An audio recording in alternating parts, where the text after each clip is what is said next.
always nice. I think it's all right. I want to.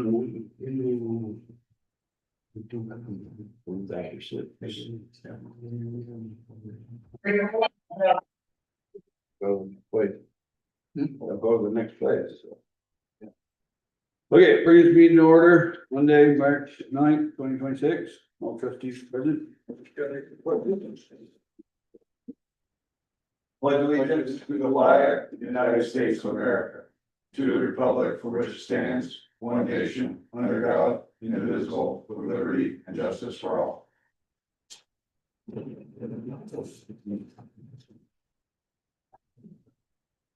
We're gonna add, I guess I'll ask you, any additions or changes? One media and one budget questions.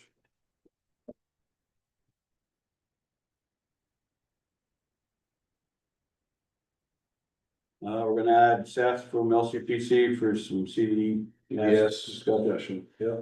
And we'll also have a quick discussion on hometown hero banners. For motion to approve minutes for February 9th So, and February 25th. Motion and a second? second, Any discussion? With your budget required about the minutes, BJ, or? No. All in favor? all right, Motion passed. Members of the public. Public comment, one please. Introduce yourself on board, please. Mike Mignon from the Johnson General Store.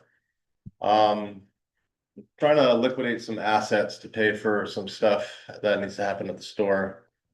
Parking lot, new roof, lot needs to be paved.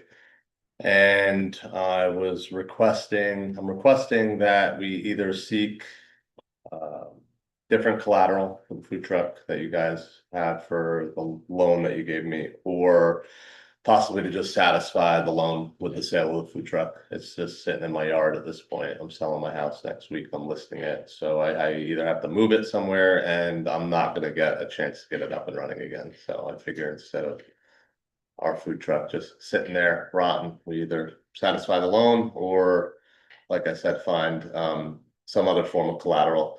I don't want to take up too much time. I don't really need an answer right now, but I do want to list it as soon as possible, since it's kind of the time of year that people would be buying trucks, and I also have two people interested in it. So I thought maybe if it worked for you guys, if I did list it and it sells, town could hold the money, or the village could hold the money, and if we haven't decided, if you guys want to seek additional collateral, or if we just want to sell it at that point. What did we consider the truck as for collateral, the amount? how much is it on for? Yeah, I came unprepared, sorry. It was 50 total, but we're down to, 50, and you had another 14.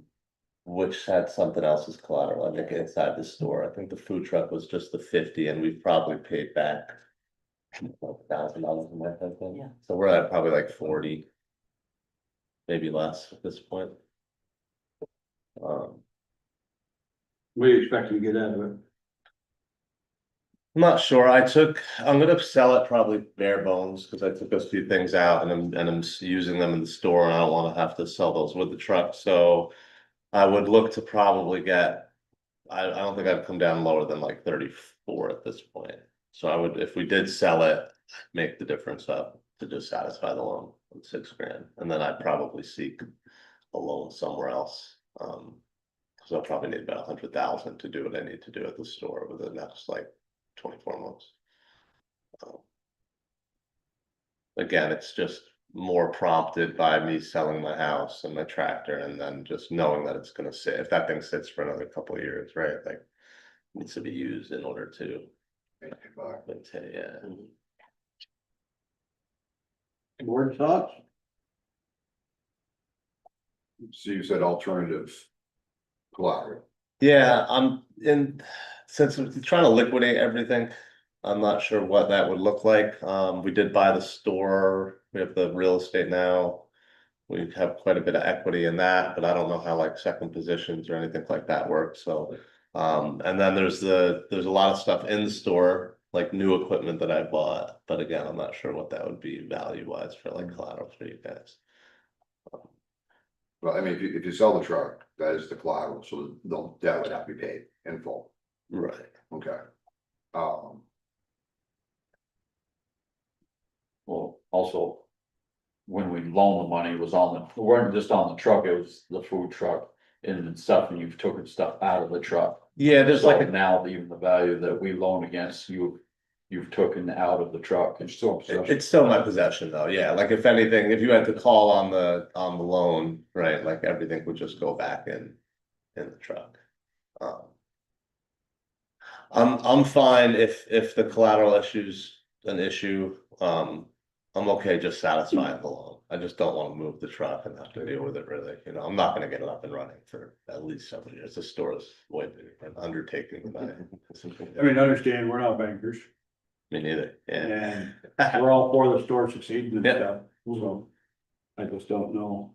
That's why I thought maybe like instead of trying to get an answer right now and then, you know, rush it, if you guys wanna figure something out, but I would like to. Maybe we can come to an agreement where if I do list the truck for sale, somebody, you know, bites on it and I sell it, then. We just sell it. We can give the village the money plus whatever the remainder would be for the loan that we own on it. Yeah. And then if we're like, hey, let's do a common thing, then I get the money back. And if not, then we just satisfy the loan. And that's one less thing I have to pay. So the only thing you have for collateral currently is the store itself. Yeah, I mean, the real estate. A lot of equipment, there's like newer equipment in the last year, but what is a condenser that's bolted to the concrete worth to you guys? Probably nothing, right? Exactly.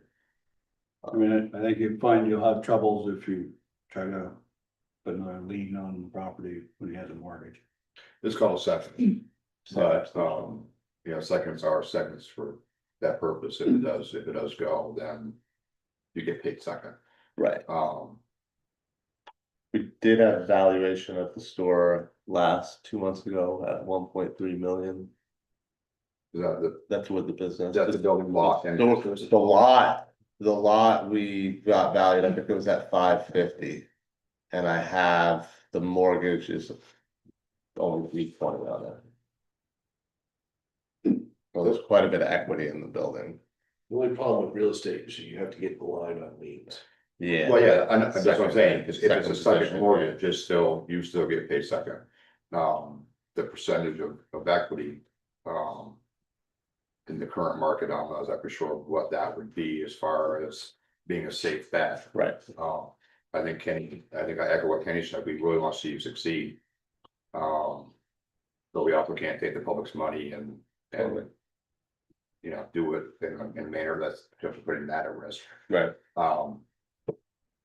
I would say that, you know, per our agreement, truck sales, you pay off the note. Sure.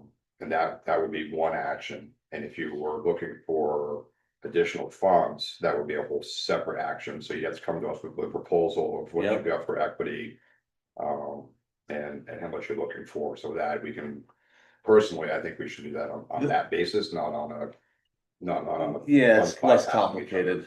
Exactly. Yeah. It's not just more complicated, it's just two separate issues, Right. so. I like that idea. Again, the main goal is to get the food truck out of my driveway and into somebody else's hands.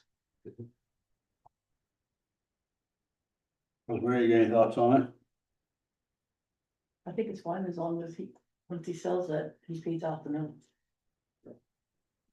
Yeah, we could do it. Well, if they're registered, he'd have to, right? Yes. Yeah, the title, right, and I We think get the title. just We have a title, sorry. make the check out to you, probably, Yeah. Yeah, Village of Johnson. Yeah, and then I'll just pay whatever's on top of that if there's any. And I'd probably lean more towards a second mortgage than I would a lien. It just holds more weight. Liens on liens, but a mortgage is a mortgage, even if it is a second mortgage, so. But again, I'd want to see evaluations and what your current debt ratio is to that. Oh, yeah, got all that in a nice package from when we did the mortgage, which was so commercial, so they wanted to look at everything like that. So I'd say if you're planning on selling and the market is right, as you seem to be indicating, stuff like that, if you do need additional funds. Start, be a proposal ready. Okay, yeah, it's in order of priority, I would say. Parking lot was the first thing. I'm gonna try to seek grant money to get that done. A couple things we might qualify for, and then after that, it's nothing, you know, the roof can wait a little bit, but there is the urgency of the park. There's a lot of water. Weird places. I think that will help shed some of it to where it's supposed to go. Great, all right, I don't wanna take up any more time. So everything. That works for me, I Okay. think, I think that's good with you guys. Probably make a motion on that, since we have. There's not really a motion. I mean, you see, if the contract is, if he sells it, he pays off the debt, so there's no motion to that. And the other thing, I don't have any numbers, so we can't move forward on that one either. All right, So it's whatever's in the contract, we'll just, yeah, I'll pull that up and see if it should be. I guess we should get at least consensus that we're allowing them to sell the truck. I don't think we can stop. As long as, I mean, Well, we can because the loan hasn't been secured. So, Yeah, but you're not gonna give him the title unless he gives you the money. right, so it's, the contract holds the way it is. If he handles the money, we handle the title. okay, as long as everybody's clear on it. we're good. That's, where that stands, there's no additional. And you'll just keep in touch with Eric and keep him informed as to. Yep. It'll be right next to my tractor down on Main Street and whatever. Anyone wants a tractor or a house up on Over Hill too. You can't afford to live here. Yeah.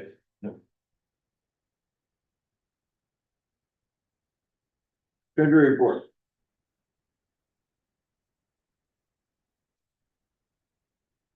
I think without the final figures for last year. And then once the budget's passed, I'll do a current one for this year. And I handed out the big account balances as of today.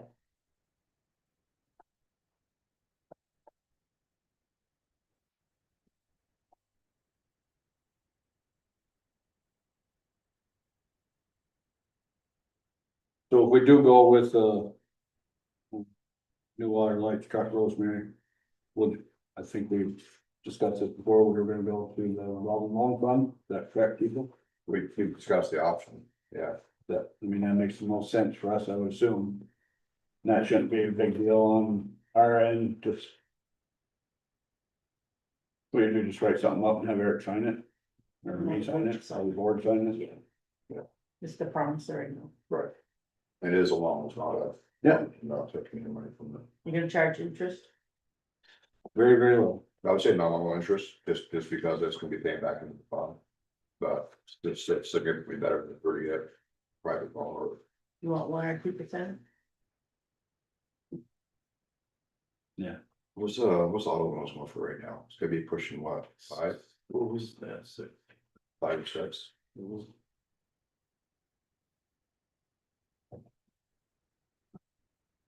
Well, I'd say there's no reason for us to initially pay. Much at all. Right, I know that, but I'm also trying to be fair to the fund. Right, well, the fund's there, Right, and we've only using it, it's What's the, 30 to. It's making 1 or 2% would be more interest than what is it, the bank is. so it's in the money market right now or something like that, or It's not really money market. it's not a CD? No, you can't move because I Right, think somebody could come tomorrow and say, I want to borrow $20 million. exactly, so it's not a CD, so it's sitting in, I mean, like my checking account's a money market account, is earning 0.01%. Yeah. So, you know, that's why it doesn't stay in there very long, it goes someplace else, but, well, I think 1% would be more sufficient. Well, that's what I was saying, you know, I mean, Yeah. it's enough to put something back in there before. Yeah. I'm just trying to rationalize, You have a dollar figure you want to borrow? I think we will shortly, No, because we'd have to come back with the head unit for the plow. It'll be about 40. These were just trucks and body quotes. okay. We'd have the head. Just say 40 grand. You'll buy it before next meeting or after? At this point, the text I just got, maybe probably after next. Yeah. Probably, there's still questions to answer. Okay. 'Cause, That's why I don't wanna get a head unit control. Yeah. Right. Okay, anything else, Rosemary? Eric? Alrighty. Water Mike Ross project update, it's looking awesome, currently they framed up the interior rooms and progressing swiftly. The only thing that's paying the butt right now is. USDA is not talking to us because. They're out of work. Oh, yeah. Government shutdown. Well, We wanna put a picture of the building in the village report. Yeah, I'll get named, how many you have room for? I can do an interior and exterior. A couple of purple. Okay. Wastewater project update. Once again, we're in a holding pattern. Waiting on FEMA to come back to work once Congress can agree on a budget. Thought they were supposed to work and not get paid. Yeah, it's not working, it's not out. The Eon has a low profile, which means, which I mean, by that I mean it's not stacked up or showing up large chunks. Ice jam from Pearl Street to Jesus Beach. It doesn't appear that it will turn into an issue, however, out of abundance of caution. I'm having the wastewater crew, well, they already have actually put the floodgates in before they leave for the day. So. Well, it doesn't look like it's gonna do anything, but well, from Pearl Street to Jesus Beach. Is side to side and it's rising. It'll be over the banks tomorrow. well, it's. The water's going under pretty good and it's not stacking, it's little chunks. It's at the bridge, Yeah, but I'm saying below there. I was just there. yeah, okay. And so it is stacking on that, On the far end. on that whip corn. Yeah, From there back to, the Pearl Street Bridge, it is stacked, it is at the lowest level of the peninsula that goes out there. okay. It will be over tomorrow, without any doubt. But, I'm not seeing much from. Jesus down, so I mean, the stuff there to this bridge here is flowing pretty good. Yeah, River gauge from wells at 4.5 foot, then only come up 2 foot. Well, it's gonna be. No, I'm just saying. Yeah, they're anticipating it hitting, action stage tomorrow. 10 feet or thereabouts, and given the fact that the gauge currently, because of ice. They don't know exactly what that gauge, but that is actually, it's accurate. I've gone out to the McClure's there and seen what the gauge is, if that's open or not. So they also tested their local gauge and it's operating, so that they're alarm if it comes up. Yeah, I think the floodgate's a good idea, but. Hopefully it's all for naught. Right. Yeah. We have bids for the utility truck replacement in your packet for 3 quotes. State bid prices from Key Chevy and Goss Dodge and a very aggressively priced quote from Memorial Valley Chevy. And the Memorial Valley Chevy, I'm gonna get into, I'm gonna read this, but I'm gonna put an asterisk afterward. Well, Memorial Valley Chevy quote's slightly higher than the other two. The Key quote has some vagueness. We got it at 4 p.m. and the salesman left the day after he sent it, make it possible to clarify. For tonight, and the Goss quote doesn't mention the trade-in value. So. They, their truck price is right in there, but they didn't talk about trade-in. He did an email though, didn't he, Eric? Yeah, that was part of. Added that the advantage of buying and servicing locally, and I suggest that, well, I was gonna suggest you approve that, but however. I think we need to. Pick apart Memorial, Chevy's quote. Because theirs is the lowest and. Nate believes that it also includes the controllers and head unit for the plow. So it makes it really low. So I wasn't gonna ask you to approve Memorial Valley, but, change that and we need to do a deeper dive and come back with all of the pertinent info. So where's T Chevy at? That's the old South Burlington. Yeah, what was they called? It used to be Share. Sure, Chevrolet. Yep, Were they quoting Chevy or Jim? that's a Chevy. Yep. And then. I'm gonna take tomorrow off to enjoy the spring preview and hang out 60 degrees outdoors. Are these trucks with bodies or this, what are they doing? With, Service. utility body on. Okay, what about the bodies these trucks They aren't, won't come with it. okay, so that's what it's just, I'm just looking, there's no Yeah, information, so, yeah, the quotes include the price of the utility body from Iroquois. right, but I was just wondering if we're paying for a box, they're gonna take the box off. And what are they doing with the box? No, they cut, Well, they're just bare, So it's got bare a chassis chassis, price. Yeah. Okay. bare chassis price. At least that's was the one from the model like that. Yeah. I just, there's no info, so I was just curious. Your truck diesel? So your truck equal?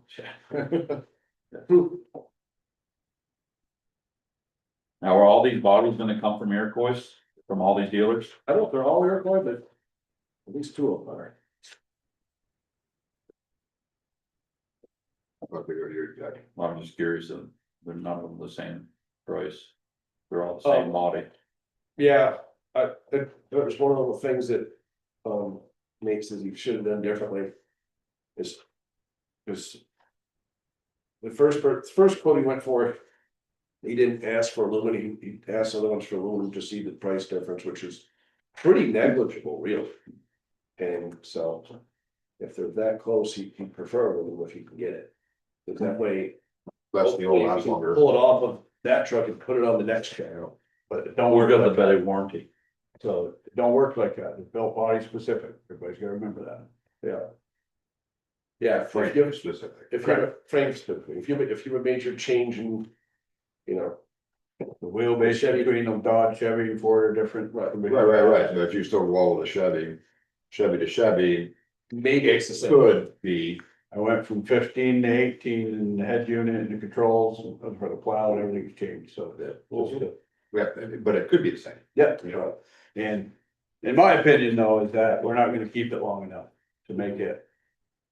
If you're doing it for 5 years, in 5 years, that aluminum body, if you compare it to what Nate's looks like right now, none of my own thought it.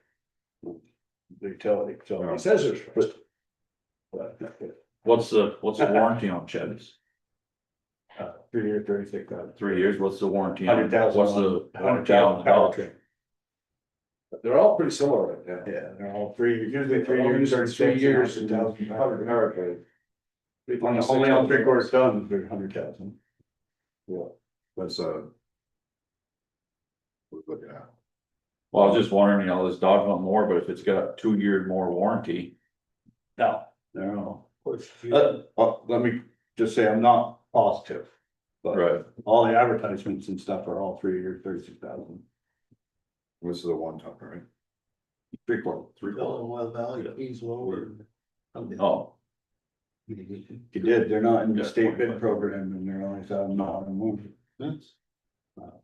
The 24. He was higher. 26, 2,500. Twenty- The Ram Bid is 2,500. Yeah.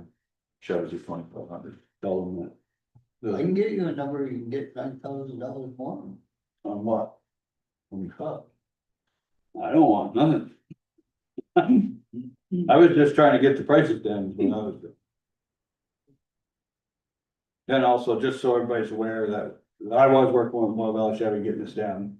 Is that, if we do it and the vehicle goes there for repairs and stuff, he'll be sent back with a truck to use. According to Google, Dodge has got a very big warranty, 10-year, 100,000. pretty near 100,000. Yeah, they're newer Versus, trucks. versus a 3-year. So they just, again, just remember. No, I just, I 5 think years that's is our something we max for should, these trucks. cause if we can get, if we kept this other one from 21 to now. We'd be out of warranty for 2 years. Whereas the Dodge we'd still be in warranty. The Chevys are 2,500. Yeah, they're all 25. Well, it doesn't say. And speaking of Nate, the truck hasn't been in the warranty at all, the last 2 trucks they've had. We haven't been out of warranty. He hasn't brought them in for any warranty work, but. Also, he's got 7 recalls and he hasn't brought it in because he's gotta go all down to Berry or wherever, Newport to get them work done. That was So why. let me ask you this, I know just normal like when I take my truck, we can call them at work and they'll bring the vehicle up to me and then take our truck back down. And that's cost. You know, check into it then, because they do that with our security truck for us. We call them, they come and get it. Is it a lease? No, we buy it. Yes. You also have more than one. What? You also have more than one, right? We have one. But this one, It's only at 1,500. But you're still without a vehicle. No, they bring us one. Cause they ain't all tagged up. Yeah.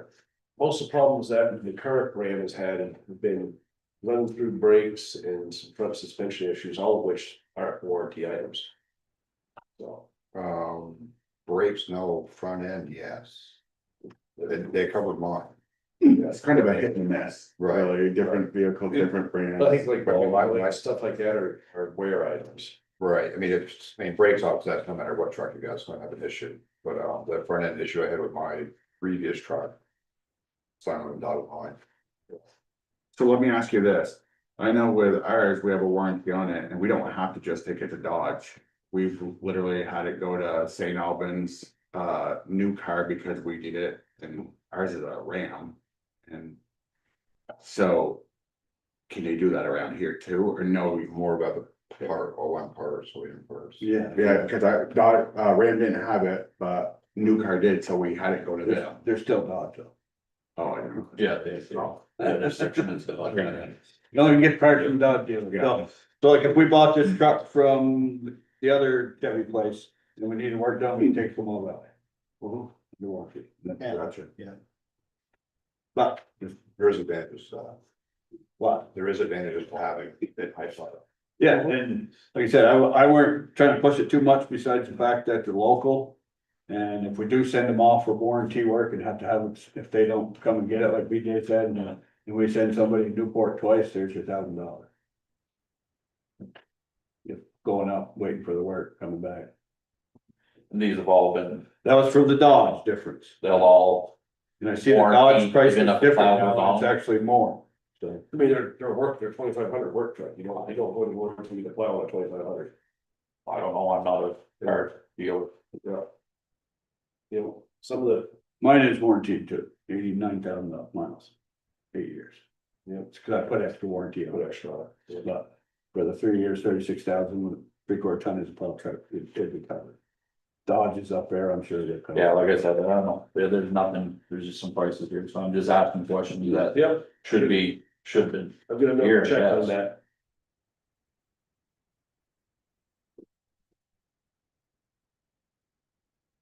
So you're not looking for any motion until. No, Next I'll month, anyway. wait for us to get all the information. Somebody unanswered question. Yep, To definitely see if, they'll pick up and drop off, that's definitely a plus for us. Then we don't even have to go anywhere. We wouldn't have to, this guy drives it, lives on the other side of Chevy.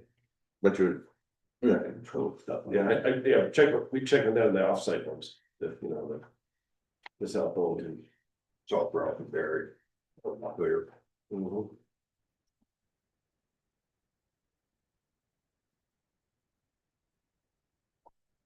Yeah. Wastewater. Racewater. Wastewater plant, CD moderator 43 were submitted to the state, 60,000 gallons of sludge hauled to Morrisville. Monthly compost testing, composite testing complete. Welsh completed scheduled drip channel cleaning, Timberlake found a problem at River Road lift station check valve causing excessive runtime, lubricated and exercised both check valves seeming to cure the problem. We kept a close line of sight with weekly checks at the time we had the rags, all seems good at this point. Flood floats were tested and checked anticipating warmer spring weather. Floodgates are ready and everything else in place to prepare. Should we see rising water this spring, as I said, the floodgates are in currently. Tim and Luke have been taking continuing ed classes and these slower months required for ongoing water and wastewater credits. Operational status of water plant call-ups, monthly reports submitted to the state, call form samples all negative. Added a gallon quote the water plant generator. With suggestion from Eric here, Tim working getting quotes on propane. On propane, a new tank installed for the generator water plant was illegal floats from Bourne and Fred's on-site propane was also contacted, declining quote, stating we were a bigger project and a customer that they could handle it properly. So information passed to Eric, water loss did not get a chance to be calculated. Rotated pumps in the Katie Lynn meter house one. They found, while they're doing that, they found a So meter. water loss couldn't be calculated. Just timing of when things were. They have to get them from the sales from Marlow. Oh, okay, And, yeah, okay, there was a big NIMRIC problem that slowed all that down. right, then the loss numbers are not gonna be good anyway. Right, yeah, with the big problem that was Right. fixed. So the rotating pumps in the Katie Wind Meter House one, they found water meter from ship 7 on their personal equipment was flowing full pipe. It was indicating that they may have had a leak in their garage. It belongs to them. They shut the water feed up, the meter off and notified the office, reach out to that. Electric department. Installed DCU at Johnson Municipal Building. That's the initial one for the AMI. Power outage at 369 Railroad Street, blown fuse, 5 customers out for 15 minutes. Removed cover up at 665 Railroad Street, working on bills disconnecting services for private properties. Disconnect, reconnect at 18 Clark, added 2 more meters before voltage reduction per ISO New England request.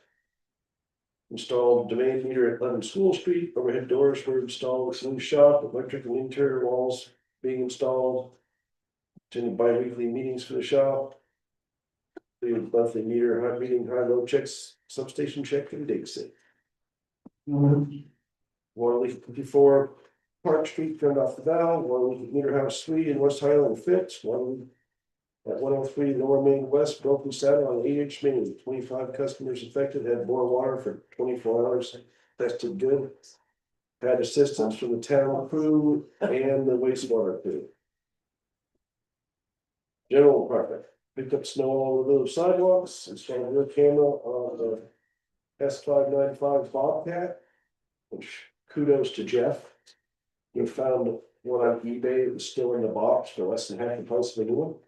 This is the entirety of your report on first. Really? Yeah, we stopped a while back. Oh, Hebrew, we had some problems with the copier. After high-low checks, Yeah, nothing. yeah. So talk slowly so I can hear you. Okay. So I can comprehend. Yeah. If I read along, it's okay. General department picked up snow over the sidewalks, installed rear camera on the S595 Bobcat, removed Christmas lights on the green. Assisted the town with brush clearing on Sinclair Road. We were needing guidance from the board on the rose bushes at Rosemary Albert Green. They are encroaching into the parking area and making it hard for people to get out of cars. Also, the new tree guards on Main Street make it plowing and pickup hard due to the space they take up. They need some discussion for a better way to guard them. We'll probably say it was needed. Let me finish safety real quick. All trucks, hoses, grounds, jumpers, and light equipment has annual test performed all that. So, yeah, he's asking about, Dark roads. trim, what, we have like beautification trim or move rose bushes. What do we do? We don't have those electric hedge trimmers, right? I don't cut them down, they grow back great. No, I mean, flush them with the parking lot. Yep, he was just asking me, and roses, you cut them down, they grow back twice as big, so. Personally, I don't care if you whack them or you flush them, but No, I was just saying, they asked me. yeah, what do you guys think? Well, flush them or crop them? Turn them back, they gotta go. I I don't think care whether they go to the ground or. Nate's hope was they'd go away and be okay. Was You my trim them understanding to of my grow back, tractor. right? Yeah, they're just in this way. Sometimes worse than they were before. Oh, they grow back, that's what I said, you can cut them right down the stump every year and you grow back to what they were. Well, We could ask beautification to see if they would. Move them, in a yard. Did they plant them? Good question. you can ask. But I think they did. Because I know what the answer is. You didn't do it, did you? Well, you said make a choice of, we'll remove them or you can move them. I'm just saying, and whenever we ask them to do something, they don't have time to. so let's make a decision here. Are we gonna say move them or remove them? Or are we gonna trim them? Or are we gonna, what are we gonna do? This, I'm it's hauling our, right over. this is our, We did, I don't care. one way or another, what do you want? What are they? Stay, trim or go? What are they heating? Parking, wow, your Maintenance. kids, where is it? They aren't maintained is the problem. Rosemary's, or, Right there as you drive in. Huh? Aren't they right there as you drive in? they're on the left, the one on the, as you're driving on the right hand side of it, those are the ones right there we're talking about, I'm assuming. I have to trim it out. But I would like kind of leave it up to Nate, because Nate's the one that would have to deal with it, so whatever is the most convenient for him. Yeah, I would say if he thinks hedging If it's he gonna be, thinks cutting them down, yes. if he thinks hedging them's good, fine, if he says whack them at, you know. Whack 'em At, all. whack them at the base and let them grow back, then I'm fine with that. We'll start there, and then if it turns into something else, then we can get the hole over there and. We Yeah, cut, Rose we is, cut it down and they come back and we just tell the beautification committee. You either maintain them, trim them, or we're gone. we're irritable. The day it's all. Do you remember? That's why I don't remember. I don't remember. That's where it's gonna come to the catch-22. That's what I'm saying, if we don't make a motion tonight to remove them, I think if we do the reasonable and trim, either hedge them or fucking. The trim them, Sounds like you got consensus for you and Nate. I think trim. That makes and sense. if it continues, then we can deal with it then, but this sounds like it solves the problem and they're still there, and they will come back. So, They will come And back. we'll prune them around up. Okay. Good. Fire department. We responded to 11 calls, 9 during the day and 2 at night. Oh. A merciful month. yeah, well, the calls in a day are harder because most of the guys are working out of town, Right, so, but at least you get your sleep. yeah. Average duration is 53 minutes. Calls were 7 automatic alarms, 3 vehicle crashes, and 1 odor investigation. Numbers responded was 11 until our service is 69. Thank you to the staff of Northern Emergency Medical Services, NIMS, for presenting an outstanding Stop the Bleed class to our members and affiliates. The skills and knowledge given was greatly appreciated by all. We'd like to thank Fred's Energy Stop the bleed. for a $10,000 donation to purchase fire suppression equipment related to the recent improvements at their bulk tank plant. This equipment not only expands our capabilities for response to the bulk tank plant, but it's also available as a response to the citizens we serve. This new equipment will be carried on our attack engine, enhancing firefighter potential for our community. Firefighting potential. Delivery of these components expected in early May. Quick question, did Nate also ask something? It weren't just the bushes, it was something else, didn't it? Was it something about barricades around the trees or something? Yeah, we need Or we didn't? to talk to the tree board about, you know, that what they brought to us. And we've already talked to them already. They're like, oh, well, we out of money. Their design brought to us included a raised curb around the tree well. Which is a large part of what would allow us to say yes. Because that makes it much easier to maintain the plow around it without hitting anything. Right. So they didn't do that because of the money. The current situation slows them way down. There's one pole has gotten nicked by the skid steer because you can be as careful as you want, hit a patch of ice, Yeah. you know. So it's just these poles at the corners. Yeah. They're 4x4s, right? Are they just painted 4x4s? No, I think for metal, aren't they? Hit the metal, on it, the metal poles.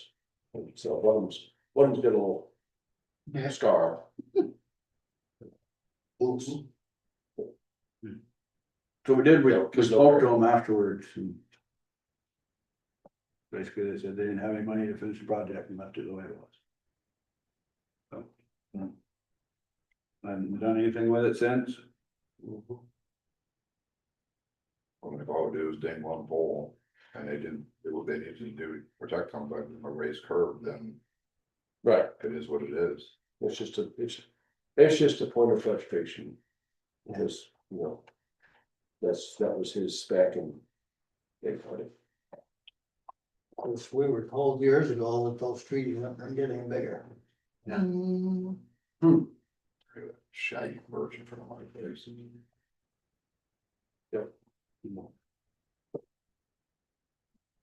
Look how I have a tree that sheds like that on 31st Street Drive, so. One question, I mean, yeah, one answer on that one. Stay in check, stay on in. Yep, I got him.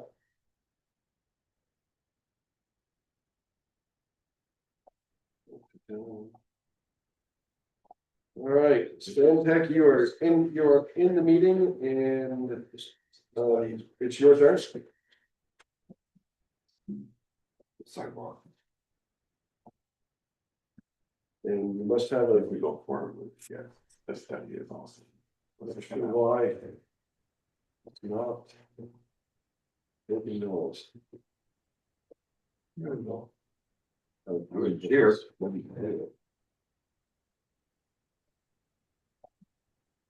Okay.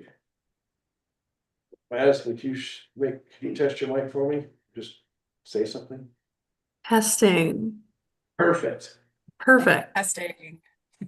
Excellent. You guys are on. Great. Let me see if I can share my screen.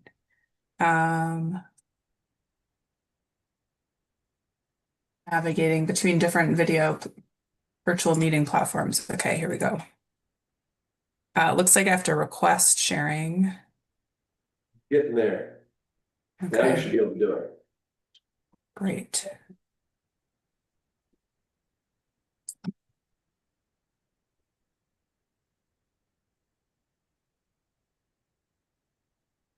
You're not able to share yet, or? There you go. It's working. There we go. All right. Let me just get my screen here so I can still see all of you. Okay. So thank you for having us here tonight to talk about the Vermont 15 scoping study, sidewalk scoping study. I know we were here a few months ago talking about the local concerns meeting. So I'm Jackie LeBlanc, the project manager from Stantec, and I'll have Madison introduce herself. Yeah, I'm Madison Carver, project engineer working on the project, also from Stantec.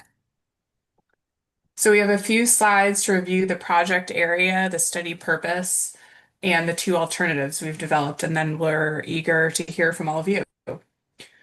So the project location, as you know, is along Vermont 15, west of Johnson Village, in an area that would connect the neighborhood and skate park off of Wescom Road to the amenities in town, such as Old Mill Park and also the Lamoille Valley Rail Trail.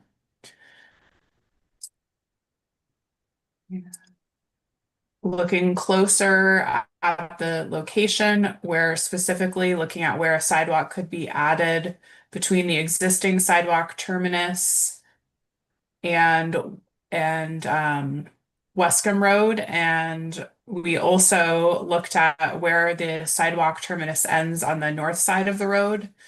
So the north side of Vermont 15. So you can see in the image here, we have the sidewalk terminus on the north side at Gold Hill delineated, and then we have the existing sidewalk terminus on the south side of Vermont 15 delineated in the middle there, and then the proposed sidewalk terminus at Wescom Road. And the purpose and need, we discussed the draft of this, the local concerns meeting, and this is the final draft purpose and need, which was used to develop the alternatives we'll be talking about and also how we evaluated them. So I'll read through this now. The purpose of this project is to construct improvements for a sidewalk extension along Vermont 15 in the village of Johnson that will support safe and efficient active transportation for residents on the west side of the village. There's a need, recognizing the importance of this corridor in providing safe and direct pedestrian access within the village of Johnson. The following needs for the project have been identified. There is a need to extend the existing sidewalk westerly along Vermont 15. There is a need to improve connectivity and access to community resources. And there is a need to provide a comfortable route for pedestrians. And with that, I will hand it over to Madison to go through in detail the two alternatives we've developed. Yeah, so I'm going to start with the first alternative being a sidewalk extension on the northern side of Vermont Route 15, connecting to existing sidewalk on the east side of Gould Hill with a crosswalk that would run across Gould Hill, and then the sidewalk would extend west to Wescom Road. So there's two crosswalks proposed across Route 15, one between the town clerk and fire station, and then one directly west of Wescombe Road. And since these run across a higher traffic road, there is the opportunity to incorporate rectangular rapid flashing beacons, or RRFBs. And we did include these in our cost estimates, but they aren't required at these crosswalks. And if you're not familiar with what an RRFB is, they're devices that give active warning to drivers when pedestrians are present.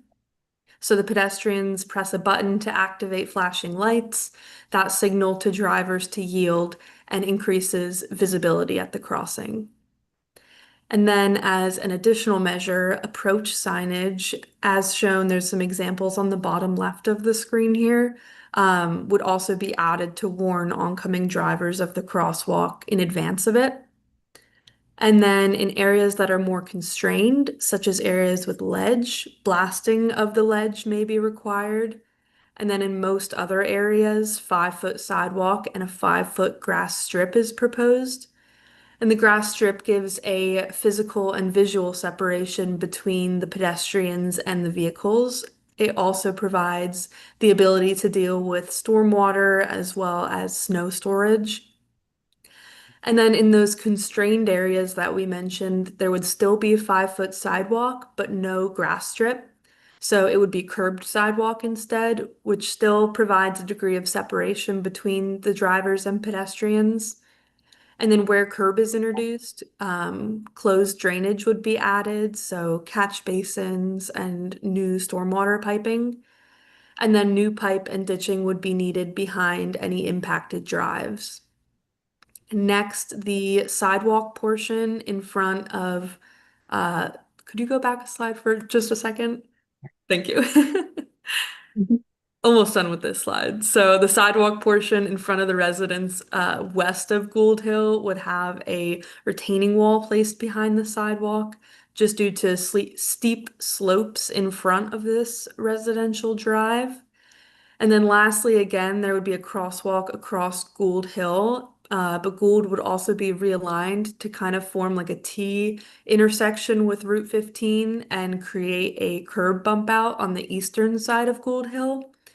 And this would help with sight distance for turning vehicles and would also slow turning vehicles and reduce pedestrian crossing distance. And so moving on to the next slide, the next few slides show this alternative kind of zoomed in a little bit more. I know the previous slide was pretty zoomed out and difficult to see some of the features. So this slide shows the end of the sidewalk extension at Wescombe Road with the crosswalk across Vermont Route 15. And you can also see some of those grass strips a little bit better. Then the next slide. This shows some of the constrained area. So some of that ledge, which is shown in green here, that would be kind of right up against that sidewalk in that portion. So the ledge issue is on both sides of the road. Yeah, yeah, there are impacts to ledge on both sides for each alternative, yeah. And then this slide shows it shows the sidewalk terminus, the existing sidewalk terminus on the southern side of Vermont Route 15. And then the last slide for this alternative shows the crosswalk between the town clerk and the fire station, as well as the one running across Gould Hill. Also shows that retaining wall in front of that one drive that's west of Gould Hill. And then it shows the northern sidewalk terminus that is existing right now, and then where the extension would be proposed. So moving on to the southern sidewalk alternative, this alternative shows an extension on the southern side of Vermont Route 15 connecting to the existing sidewalk east of that bend in the river and extending to Wescom Road, similarly to the northern alternative. And so for a majority of this extension, the sidewalk would be 5 feet with curb. There's no new proposed grass strips for this alternative, just due to increased slope and river constraints on this side. And similar to the northern alternative, additional closed drainage would be required at all portions where new curb is introduced. And this alternative also shows 2 new crosswalks, one across Park Street and one across Center Street. And all proposed crosswalks would have detectable warning surfaces. And then similarly with the northern alternative, in areas where the sidewalk extends past the ledge, as we mentioned before, blasting would be required, and those specific areas would be determined more so in the design phase. And then lastly, to accommodate sidewalk along the southern side, the roadway would be shifted north and restriped in some sections adjacent to the river where guardrail is present. And the existing guardrail would all be shifted further away from the top of the riverbank and back to its previous location before the recent paving project, just in order to provide more room for sidewalk. I think that covers the southern alternative. So moving on to project costs, this screen gives a quick breakdown of project costs. The costs are broken down into construction costs, design engineering, construction engineering, and right-of-way costs, which are shown here as a square footage. And the cost of the right-of-way impacts would be calculated after design, depending upon the market value of the land at that time. And then the total project costs for alternative 1 came out to be about $1,365,000. And the cost of alternative 2 came out to be about $1,235,000, plus the costs of the right-of-way impacts. And there was no right-of-way impacts anticipated for the first alternative. And then moving on to The alternative 1 price, is that with the extension to Gould Hill? Yes, that's correct. So alternative 1 shows the northern sidewalk extension with that extension to Gould Hill. So forgive me, but why in the world are we reinventing the wheel here on the north side? And extending that from Gould Hill all the way across, where there's already a sidewalk on the south side of that street. Yeah, so that was just one of the alternatives that we had looked at to connect it on the north side. It becomes a little bit tricky on the southern alternative with the constraints, so we decided to also take a look at adding sidewalk to the northern portion. And yeah, the southern portion does extend a little bit past where the northern portion would begin. A little bit? Like half the project. So I can add a little bit of context if that's helpful. The issue we were running into with the north side is that V-Trans is very rarely gonna put 2 crosswalks, one being at this terminus and one at Wescom Road that close together with the site issues in that stretch. So to try and alleviate that, I think we talked about it at one of these meetings, that we were gonna extend it to Gould Hill, move that crosswalk further east down here to the town office. And it just kind of makes sense to finish that gap to Gould Hill, or at least it seemed like it made sense to finish that gap. And same with on the other side, if you're dealing with legend, after you go around that corner, you're dealing with ledge. if you brought it over to this side where it's not ledge. There's Because the ledge is, ledge on both sides of the road. but this side would be flat because you have the store and all that stuff, You right? still have ledge, they'd have to take out the same, Still to blast. same area. It's gonna move, you gotta move the road and what on the south side, Mhm. because there's nothing there. There's no way to put a sidewalk in there, so you'd have to move the road.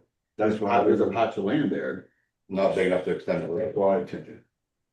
Yeah, I mean, there's that little There's pull off forest there. there, there's that little pull off there, once you get past that heading out of town, it's right there. Yeah, I don't know if this is helpful. The bright green color is where there's ledge constraints. Yeah, so it would stop, like, it would even be before the trailer park, and that's what I was thinking, like the trailer park, and then the rest of that way would just be. Going down.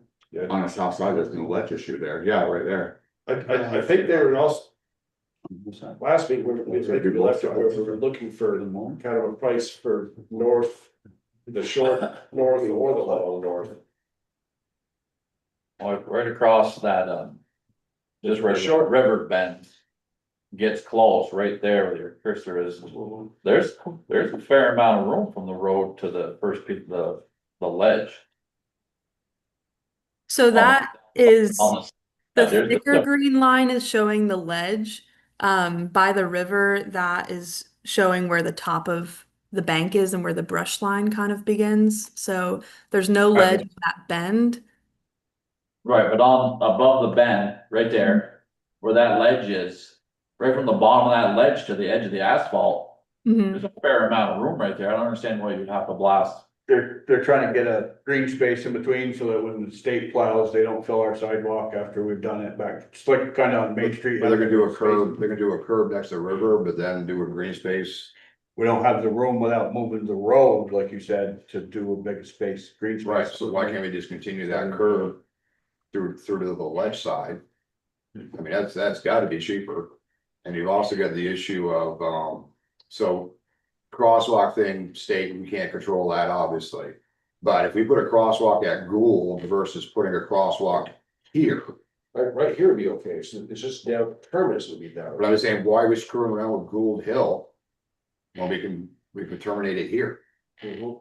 I mean, or I mean, cross over here for north side, I mean, currently, anybody who comes to the town clerk's office is gonna legally cross it at the bank. So if we can't get another crosswalk in. I just noticed the expenditure of the money to go and fix Gould Hill.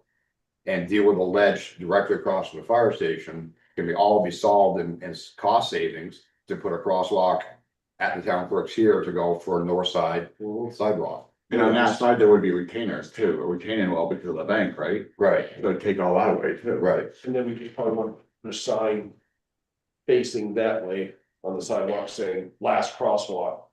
You Oh, know, right. just so they know to cross there if they're going all the way down. We don't have one now. Why don't we have one now? Well, we don't have, there's no cross, there's nothing to cross to. Yeah, there is. This cross sidewalk goes to here. No, the sidewalk goes down to the, you know. Corner. Yeah, down. Right. So we put crosswalk here with this little sign saying there's no crosswalk past here. Well, my question is, why would we put even a sidewalk across right here? If we've got one right here, why not start the sidewalk? You say But down here where it ends? Because put it there and then at Wescom Road. Yeah. The crosswalks are too close together and V-Trans won't And go on, this way. and on the curve. Sight distance. Side view. Right. That I understand is the state, you can only. I know, we asked, so like, So from the bottom, from the end of this existing sidewalk. Is too close of a crosswalk to Wescom Road? But it's also, Gonna be there's no line sight of sight distance. and stuff for people to cross too. Like I said, we asked before to get one over here and then on over by the store and everything. We got one and 4 when we asked. Another thing, There's just ways to get a sidewalk here for a sidewalk. State doesn't like to do crosswalks on their road. since we're talking about crosswalks, you had in the design, wait a minute, with the flashers anyway. Mhm. Have you talked to V-Trans about that? Cause they really They told us, are hard, they don't like putting those in. I tried to do, we had the project go down to the middle of the village. And I tried to change them all the flashers and no, and that's what's, you know, parking, parallel parking. That blocks the view of people trying to cross the road. They still didn't want to do it. Instead they gave me gated crosses, so I had signs on both sides and reflective strips on the poles, but no flashers. They wouldn't do it. Yeah, So, Madison, were you able to pull out the estimated cost of the RFBs? Yeah, so for each one, it's $15,000, and that would be one on each side. So we did include them in the cost estimate just because, I mean, it is better to have a higher end estimate than to not include it and then later on want to add them. But it could be more of like a phased approach where you start out not having them and then decide later that you want to try and get them if you determine that you need them at a specific crosswalk. And it doesn't need to be at both of them either. Right. So Now, you were with us when we were getting crosswalks, or was it you, Seth? Here would be fine. When we were doing the scope, the study and road count for the crosswalks? I think you were working with Rob, but I remember the discussion. Yeah, and we were totally flat out denied that they were not gonna put flashing lights on the state highway. Everywhere you see them are not state highways, they're publicly town owned. Anyway. So the question I have, between alternative 1 and 2 and being such a small price difference. Comparatively speaking, for the amount of work that it's gonna take on on the north side of the road. Versus over on the south side. Is that because of the road shifting? And you have to build the road, I mean, there's a lot of existing sidewalk on this side and a lot more work. Over there for $100,000 difference. Yeah, so we'll get into more specifics a little bit later, but just to give a brief answer to that, it's because the southern sidewalk alternative would require a lot more drainage work. So in areas where you can't have that grass strip and only have curb, you need to include catch basins and stormwater piping, and that increases the cost pretty significantly. And there's a lot more areas that are just curbed on the southern alternative versus the northern alternative that has those grass strips. And it is possible that some of those the cost of some of those elements could be reduced in final design engineering, but again, for the purposes of grant funding and planning out, our recommendation would be to err on the higher side. We do have a couple more slides that get into our evaluation matrix, which might be helpful to answer some of the questions and comments that have already come up. And then we'd be happy to discuss a little more further. Yeah, so this will be the last cost slide before we get into kind of our evaluation of each alternative. So this shows the costs that we displayed on the previous slide were in 2025 dollars. And then here we show what these costs may be if this project was set for 2027 or 2031 using a 5.4% growth factor every year, which is the current recommended factor by VTrans. So in 2031, the total project cost for alternative 1 would come out to be about $1.9 million, and alternative 2 would come out to be about $1.7 million. And so this table shows our evaluation matrix, which summarizes the project costs, how well each alternative meets the purpose and need, and impacts to right-of-way, cultural resources, stormwater, and maintenance. So again, for total project costs, alternative 1 came out to an estimated almost $1.4 million, and alternative 2 came out to be a little over $1.2 million, plus right-of-way impact costs. So in terms of how well each alternative meets the purpose and need, both alternatives successfully meet the need of creating a continuous sidewalk extension from the existing sidewalk on the north or south side to Wescom Road. And both alternatives provide connectivity and access to community resources, such as to nearby residences and key community destinations. And then in terms of pedestrian comfort and safety, The northern sidewalk alternative provides that 5-foot sidewalk with 5-foot grass strip where space allows. And again, this grass strip provides physical and visual separation between vehicles and pedestrians, increasing pedestrian comfort. And then in constrained areas with curb, there's still a level of separation, but areas without that grass buffer may feel less comfortable for pedestrians. And again, 2 crosswalks are proposed across Route 15 and 1 across Gould Hill. And crossing Route 15, which is a higher volume roadway, can feel a bit challenging for pedestrians, which is why we made this alternative yellow. And then moving on to alternative 2, for the southern sidewalk alternative, again, a 5-foot sidewalk with curb is proposed. And this sidewalk extension would be located between the roadway and the guardrail along the river, which may cause a lower sense of comfort in these areas. And along with not having those grass buffers is why this alternative is yellow. And again, there would be crosswalks across the minor streets of Center Street and Park Street. So in terms of satisfying the purpose and need, both alternatives do successfully accomplish this despite the specific constraints present in each option. And then moving down to impacts. So I mentioned a little bit earlier, but we took a look at right-of-way impacts. And for the northern alternative, there's no anticipated right-of-way impacts. And the southern alternative has an estimated 300 square feet of impacts. In terms of cultural resource impacts, alternative 1 has a potential impact to 1 archaeological sensitivity area, or ASA. And this area would require additional testing prior to construction. And then alternative 2, it doesn't have any cultural resource impacts. And then in terms of stormwater, which I mentioned a little bit earlier, both alternatives would require additional closed drainage where curb is introduced. The southern alternative is shown in red here because without any additional grass buffers, the majority of the sidewalk extension would need to be curbed.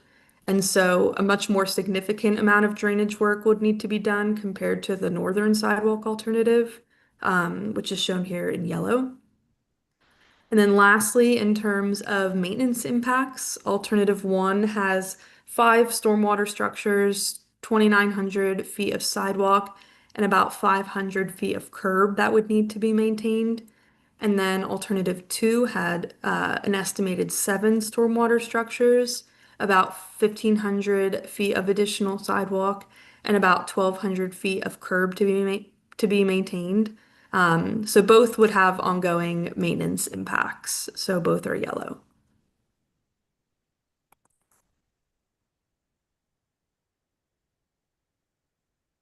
So the northern side wouldn't require as much curb, correct?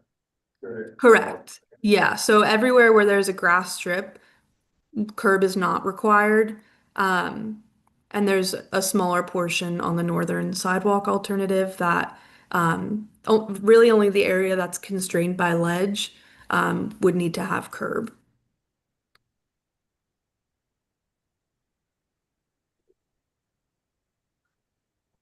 No, I do kind of agree with 2 sidewalks on both sides, for no reason.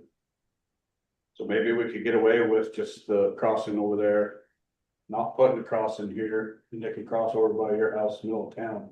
Just watch. That's what they do now. I know, I'm just saying, I mean, I don't know, when I walked to the bank and I was coming over, I crossed right in front of the fire station, it's Yeah. what everybody does, Yeah. basically, so.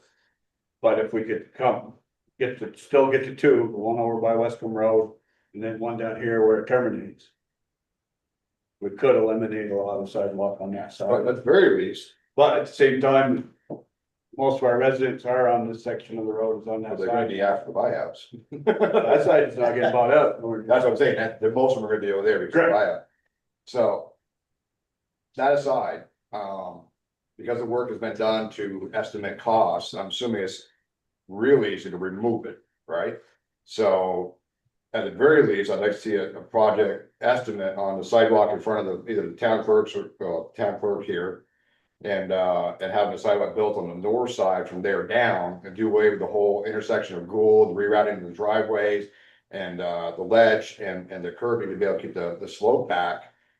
So that whole section there could be just removed. Because I mean, putting the sidewalk at Gould or putting it down here, I can't imagine. And I think that would be our next step, because I believe our budget is done for this, correct? With this meeting.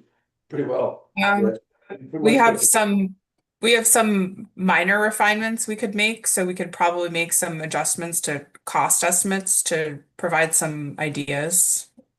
Their estimates are set in stone, their They're estimates, I understand estimate that. for a project though, you know, so. Yeah, So when we get our engineer and everything to continue on to this, the true estimates are gonna show up, just like they did for the garage. but I guarantee you that, I mean, their estimates are gonna be closer to what my guess is gonna be. But, you know, if you just remove the whole ledge, Gould Hill curbing, the ledge, you know, and the retaining wall. Take that out. I mean, that's gotta be individual components of this estimate. Correct, I think very well. And, you know, Well, yeah. and then there would also be a lower amount of engineering, because it's, you're not engineering any of that section. Yeah, which is gotta be, I mean, I'm not gonna say the toughest part, but that's definitely one of the troubled areas for the engineering to figure out, to calculate and to build. There's no need for that portion of it, that these costs, and the costs are gonna go up, the estimates are gonna go up, like you said, anyway. It'd be pretty simple to give us the cost of the northern portion, starting across the street from the municipal office with a crosswalk, and then just going down as you got it. Well, from the terminal of the southern side, You can't do that, you can't cross there. You'll get hit. straightaway right there, so we're gonna have to go to the very end, I'm just saying, getting away from here. I mean, as far as their pocketbook, if they remove. I mean, those are very structured components, the ledge, you know, all that stuff is very, it's not like the sidewalk where you gotta deal with. That's additional cost that can be easily removed. And then, you know, I mean, the difference, Kenny, I think from here to there is gonna be a per square foot. It's straight Or, sidewalk. or a linear foot going, okay, it costs this much to do this, we put the sidewalk halfway down, that section is gonna be half as much. Yeah, I think so. Just to make sure I'm hearing accurately, it sounds like there's a desire to see what the estimated cost might be for a sidewalk on the northern side that starts at the crosswalk that we have shown by Town Hall and extends all the way down to Wescom Road. And it would remove the ledge, the retaining wall and the additional crossing and sidewalk extension from that crossing to the northern sidewalk terminus. Is that? But from the crosswalk on the northern side, east, remove that whole component. Yeah. Yeah, I think we could provide an estimate of what that difference in cost would be. Would Yeah. that fall within the remaining budget, because we don't have any more money to Yeah, we're do? not paying any extra. Yes, understood. So in my suggestion was gonna be that, you know, they've already done the work to put that in plans, just to parse out the price from that crosswalk. Right, yeah, that's it. So Yeah. instead of redoing the map. Not redoing anything, you just check the checks. Yeah, all Yeah. the stuff in that section, keep the same, yeah. Yeah, definitely. It's definitely easier to remove things than add things on, so.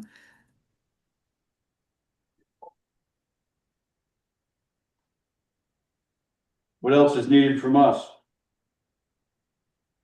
Well, the next step of the study is a draft report, and then that will be reviewed with the select board by Eric and Alec with LCPC, and following an endorsement of a preferred alternative, we'll be able to then finalize the report.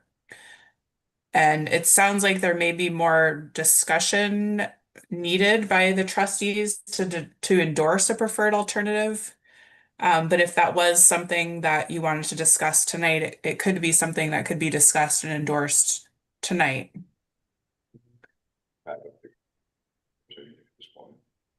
Personally. I'd like to see what that other, just eliminating that. Mhm. Eliminating that piece would be, I think that would be helpful. Okay. I'm just trying to, where it makes sense. I'll just, given the grant itself, we are running up on deadlines for that, so we will. We'll get it from Jackie as soon as possible, and I'm sure, Eric will send it along to you guys that, we can get back in a meeting. We could do an endorsement once we get we've seen everything there is to see, now it's just a matter of numbers. And now the number is, I think everybody here understands what the number we're looking for. What that Right, entails. but you understand, this is just for the scope study, they aren't giving us numbers I know. for any project start or anything like Yeah, I that. don't know, but I'm just saying that, if that comes in at, 50,000 cheaper, then, Right. let's do it, but if it comes in, 200 I- grand cheaper, then. I could be wrong, but this is all for a ballpark, so we can apply for a grant, am I correct? Right.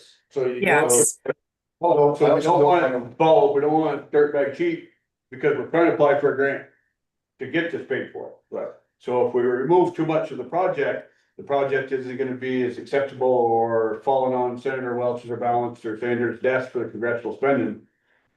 It's not gonna get an alert for that. Do you understand what I'm saying? I understand what you're saying, but I'm also saying I'm not, I wanna see the numbers, I'm not ready to move forward until I see those numbers.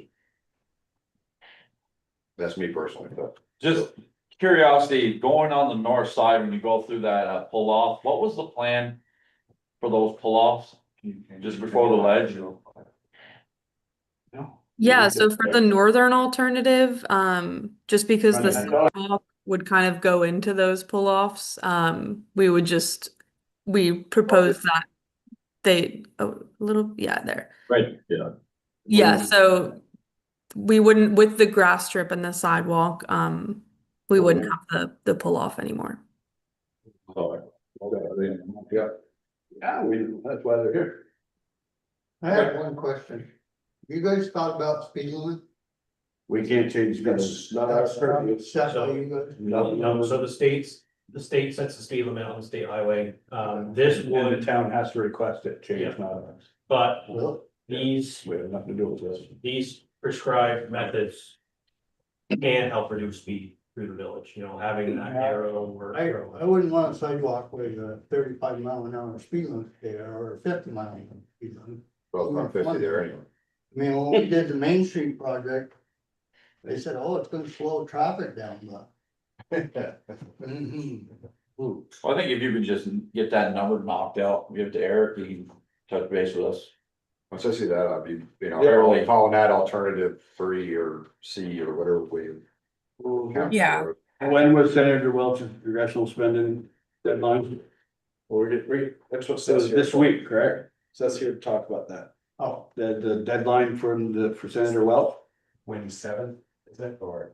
It's the last couple of weeks. I thought his was soon and balanced and Sanders was over. Okay, maybe it's balanced. Your balance had like. So, yeah, so this is why we were rushing it on the desk, if I understand. And again, that number isn't gonna change or matter to anything to us, well, just so you understand. That number they're doing right there isn't correct, they're just giving you a ballpark figure. And it's gonna, I still would like. and to if see anything, the we're still good, yeah, they're still gonna come up with it, I'm just saying, they're looking for approval, so after they come up with the other changes. They can make the report and, cause we are running out of funds and we spent extra funding, correct, if you remember, to continue this, Right. to do the north side. I understand what you're saying, but I'm also, I'm not gonna move forward on something on scope of a project that I disagree with. So, I understand the grant need, but at the same time, I'm not gonna sit here and publicly say, oh, let's move forward with this, and I don't agree with it. Again, we're just moving forward to apply for a grant, we don't have to accept a grant, we don't have to move forward on the project. Covered one, alternative 2, Yeah. I wanna see alternative 3. That's all, I mean, you guys can go ahead and vote on this tonight. No, I'm just making it clear that we're spending it in jeopardy or getting these in, because if we wait till the last minute. I mean, I'm okay with the alternative, if it comes in tomorrow, I'm okay with giving Eric an email saying yay or nay. I don't think we can do that. It's not quite legal. Okay, We'd have to call if there's a time limit, we could call a meeting, and what's the warning time, is that 3 days or something? Or I could do an emergency meeting in one day. Zoom. But what's regular? Especially. They want to go through the street there. Special meeting is 2 days. So I don't mind coming in for a vote. We can't We can't vote on giving you the approval.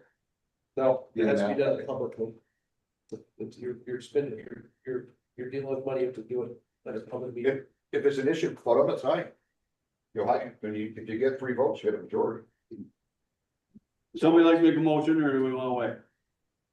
So first, so basically the thing is, and we don't have to go with what they're doing.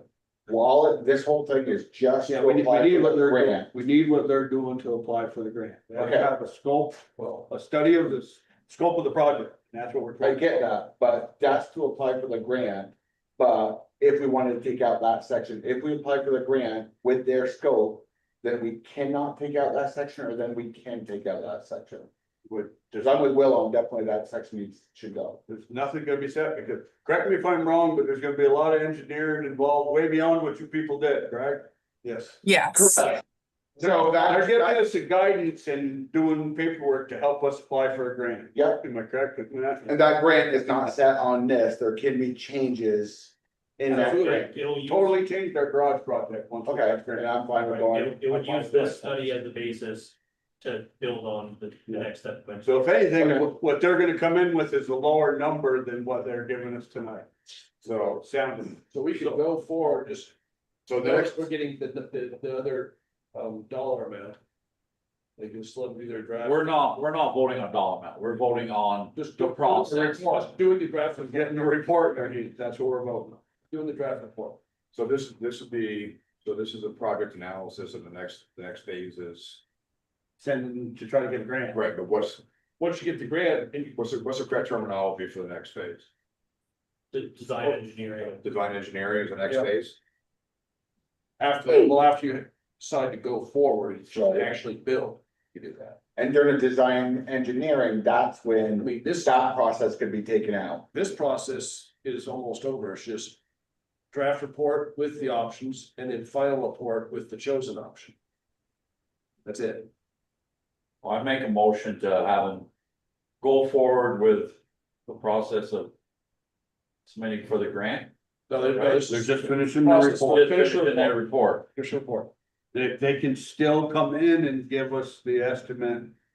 If I'm correct, you'd still give us the price reduction for the other. Yeah, we can still tally that They up. can send that to. Like I said, and that's just, you know, like I said, when we started our garage project, we had this much money coming from Senator Welch. Then we got money from Merck. Then we got money from other places and expanded our project and put in different stuff. You just need your baseline for your project, is what they're after. Am I correct on that, or am I speaking wrong? If we're not voting on a price, then I'm, I'll second that.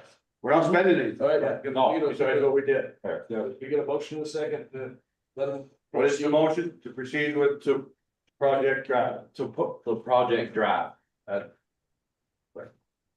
Well, I said, Hang on. Wait a minute. sorry if I wasn't clear. So what we would need to finalize the report is an endorsement of either alternative 1 or alternative 2.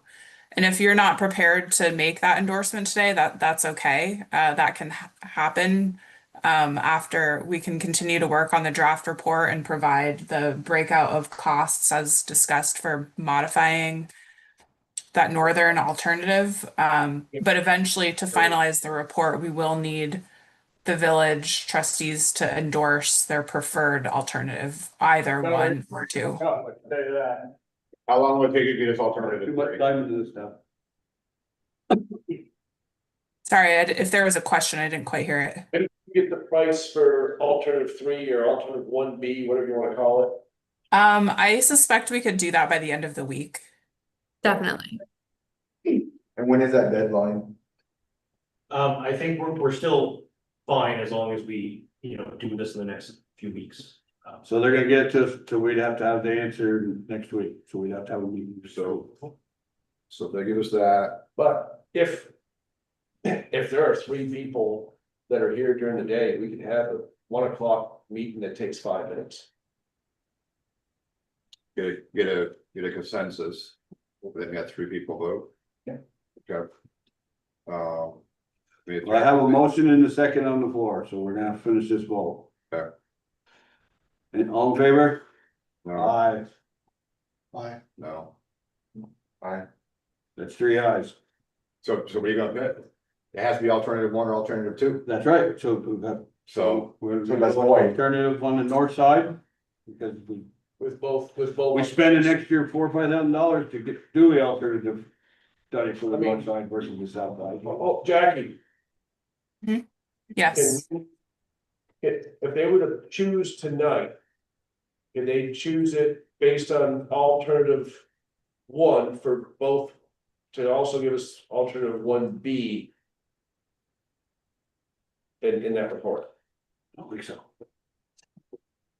That's a good question. I think you probably could make a motion sort of dependent and sort of voice the support for 1B as we've discussed. Pending seeing the final cost of that. But alternative one, if we, I mean, it's gonna go through, we can always just say to get, we don't wanna do that section anyways, right? So. There's not, It's gonna we're not create- helping nothing. It's gonna create, This report. it's gonna create more. Everybody understand, we're not. There's still more with all of I you. don't know, you got your 3 votes, so. Like I said, though, we're not helping nothing. This is. But what I'm saying is that motion didn't cover whether it was alternative one or alternative B, so all you got so far is a motion and a majority to move forward. Now you gotta choose one or two. One other way I might put it is I would sort of view this study as a proof of concept. And so we've sort of proven what alternative one on the northern side could look like and what alternative two on the southern side could look like. And so those can continue to be refined. And so if there's a preference to look at alternative one with removing some elements, then to me it sounds like if there's alignment within the trustees on that, you could look at it that way of Okay, proposing like, to move Motion forward. just passed. Make a motion, we choose alternative one. Or one B. As the path forward. Second. Any discussion? All in favor? Aye. Most passes. There you go. We have a path forward. Great. Well, thank you all for the discussion. Really great questions and comments, and we will work on providing the cost estimates as discussed and can document the preferred alternative endorsement as the motion just outlined. Thank you very much. All right, thank you, and thank you for having us Thank you. virtually. You too. Thank you. Have a Have a good good night. night. Good night, guys. Du Bois and King. How you doing? Good evening.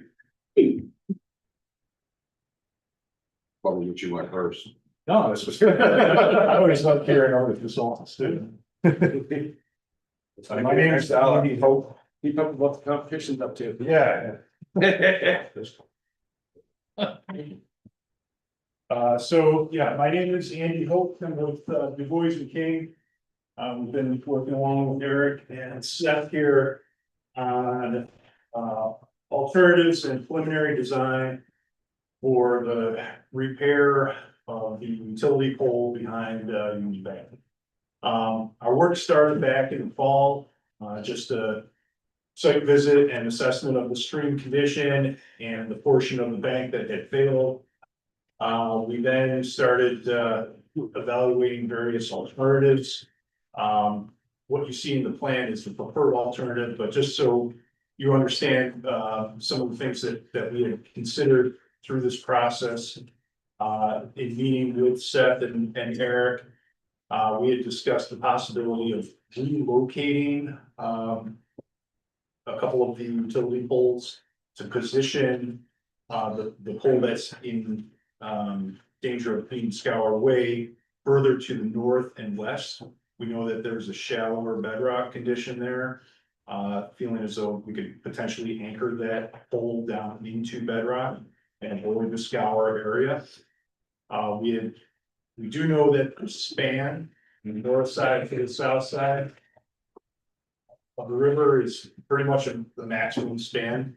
So any relocation of the pole that's in danger right now would potentially require a mid-span pole or some sort of reorientation of the pole so that we could eliminate, or I'm sorry, reduce the total span that's in place right now.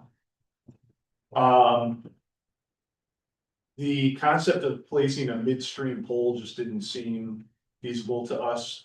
We're dealing with a shallow bedrock condition there too. And of course, that would be susceptible to debris flow and damage during storm events. We had considered a variety of different softer approaches for stream bank stabilization. Just a revegetation of what has left off already. We talked a bit about rock beams in the stream to redirect flows to the opposite bank. Yeah, my bank, just so you know. And We told him. it became very clear. Yes. But I just wanted to, present to the group here that we had thought about other possibilities. Where we landed was what you see in the plans, which is a more traditional hard coloring type of solution for that stretch of the river. So we're looking at approximately 175 feet where the stream bank has sloughed. As you all know, we're dealing with fine sandy sediment, which is susceptible to erosion. Based on the hydraulics information that I've reviewed, I believe that this particular reach is susceptible to erosion in part because of the saddle that exists in the oxbow. Basically, we have a low spot where during larger storm events, flows are overtopping that midpoint and are in more direct pathway with the overtopping flows. So it's more susceptible to scour and erosion there. So without going into details on this plan itself, what's gonna be the elevation of that riprap versus where the current field lies? Yep, so you can see that most easily on sheets 5 and 6. So those are the cross sections. And we were very careful about this, knowing that just navigating the permitting process would be difficult if we were altering elevations at all. So the riprap stone will be, what we're proposing anyways, is extending up to the top of the existing bank, no higher, blending that into existing. Likewise, we're not proposing to push the riprap any further out into the stream than what currently exists. So you'll be, well, the bank's been removed, so you're going by existing. Right, so we're leaving that extra space, which should help you. Yeah. So, okay, so what I'm thinking is that, I mean, I've lived here for quite a while. And I've watched that river every day, quite literally every day. From where it was to where it is now, significantly different. You're talking a football field from the end of that peninsula to where it used to be. The river was beyond that. Bank, which your guys are dealing with, used to be further north, north, east, whatever. So you're talking about taking the current location of that bank and not moving it any further into the stream. And It's hard to get. now the other thing I wanna just, this is what you guys do, you guys know this stuff. When that point gets cut off.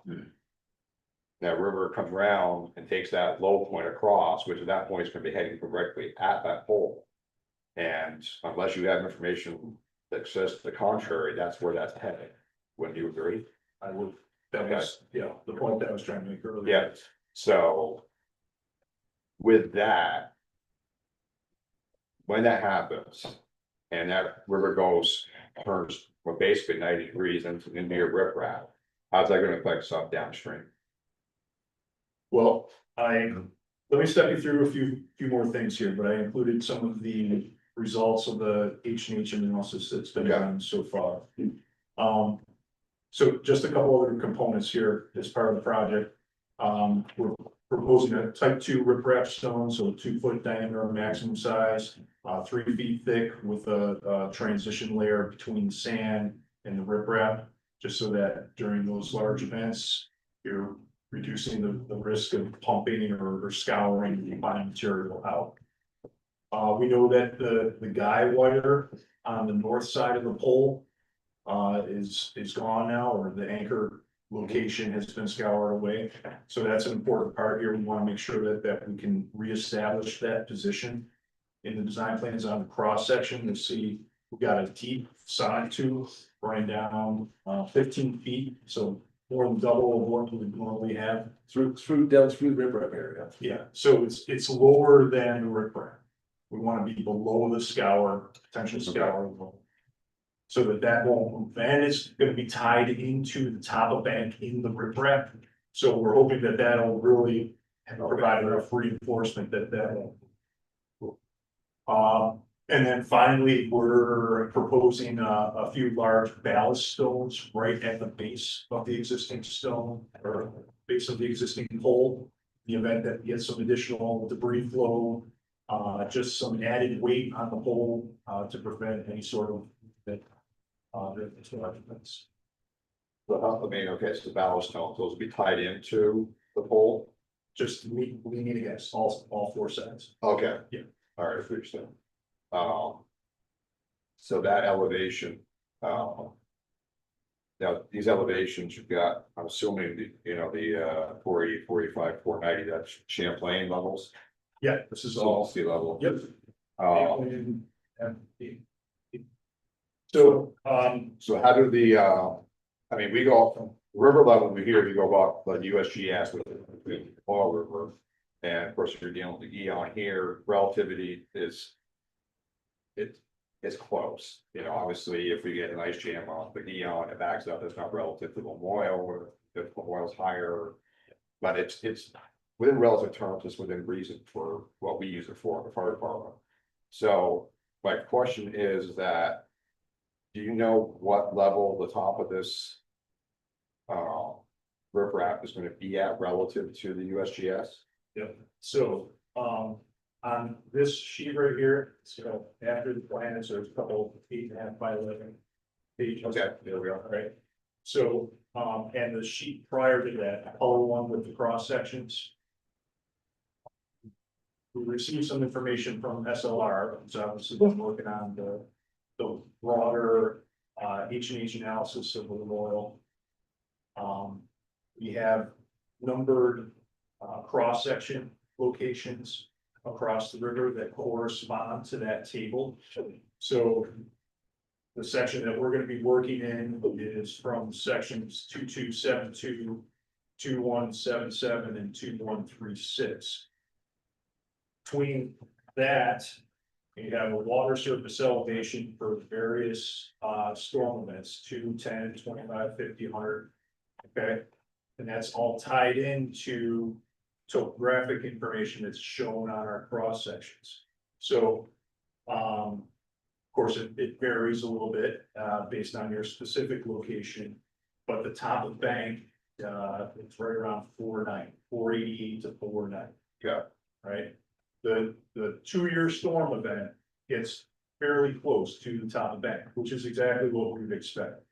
The 2-year storm event is your channel forming type of event. So normally you're filling right up close to the top of bank during that 2-year event. The H&H model suggests that we overtop, well, we have a 2-year and then we jump to a 10-year. So under all conditions at all of those cross sections that I mentioned, you're over the top of that for the 10. Did you say the top of the bank was, I'm sorry, I should have written it down. 488 to 488, okay, 490, yeah. and then, so you're saying, now see. Going by averages here. So what you're looking at on the table, that top line. Each of those is 488.9. Yeah. 0.5, 0.6. So like I said, you're slightly below the top bank for the 2-year event. which, I wish it was a corresponding, I mean, this district might be personally conceptualize this because, you know, fire department, water rescue, I deal with water levels a lot. So if I could get that 488 correlate to USGS level, Wall River. So I believe, so 17 feet is gonna be putting it at my foundation, which is gonna be, it's gonna be 3 feet higher than that. Because it's, yeah, I bought is, you know, I'm gonna be way out. So it's gonna be that 488 could correlate to a USGS with one over. well, I can get you that conversion, Oh, not tonight. but- Right, no, yeah. That'd be great if you just email Send me there. also that. That'd be great. You know, we looked at a few other alternatives, you know, potentially, you know, placing, topsoil infill along the top of the bank and maybe some vegetation there. Just, you know, keep it a little more natural appearance, but given what has been shared with me about, past conditions, feeling was that would probably just be lost. So, my opinion would be. Yeah, I would agree. We look at the, yeah. No, all this was considered when all this was going on, stuff that we're considering about them possibly digging down Union Bank. Yeah, that is. Yep. Consideration. But do you know about this? Yeah, I assumed it was, a decent project. Well, it's kind of pretty damn close. Yeah, it's a different project. Correct. So, not the field that the pole in, but the property in which the building was housed, correct? Yes. We'll strip it down to basically to the same level as the pole field. You do know that Shreds property crosses the drive-through portion of that property? What's that? Troy and Veronica Shreds property crosses, their property line crosses through their drive-through. So if you're doing work over there, take that into consideration, because that's not part of the Union Bank project property. That is good to know. That's really good to know, because that is the access they have to that property back there, and it's. Well, Yeah. That's our access back to that pole Yeah. too, so. that's not a right of way, they own it, it's not a right of way, they own that So property. that's not all, Union Bank property or Union Bank property. No. So where the Union Bank is fine. So there's their drive-through is here, right? Oh, no, here's the building, but right here, so Trent property runs through here. Yep. Like his back. So this is not part of that project, so if you're gonna cut this whole thing down, you're gonna make sure that. Oh, I'm not a water expert guy, all I know is Derek don't want to hold water yet.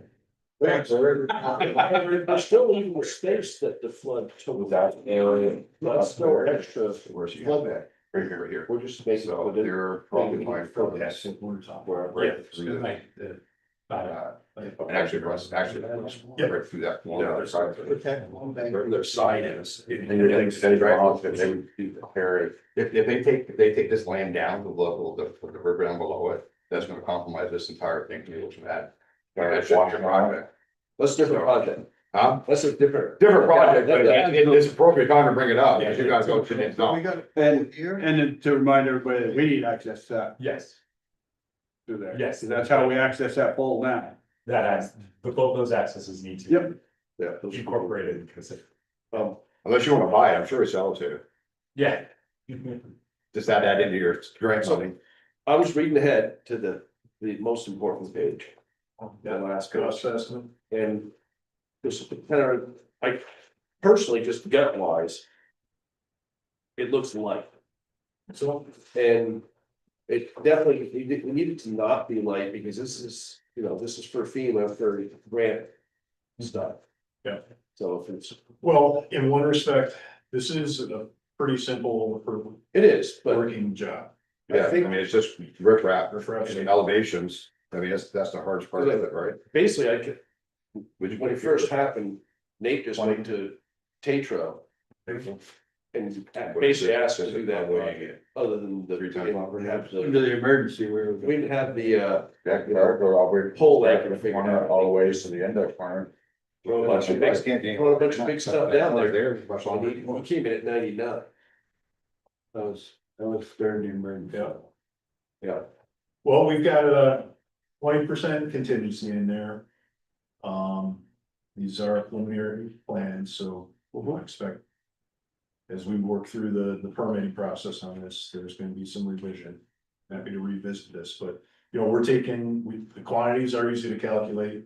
We're taking the V-Trans, costing. You know, the last few items there, the ballast zones and some of the other lump sum items. Are just a plain estimate. We're not pulling off of, tabulated costs on that, but. How shallow is the bedrock? Well, it varies. Yeah. On the northwest end of the project, it protrudes into the stream, so. Well. You're doing $35 an hour for excavating? Which one, The first line. line, first line. I'll be asking.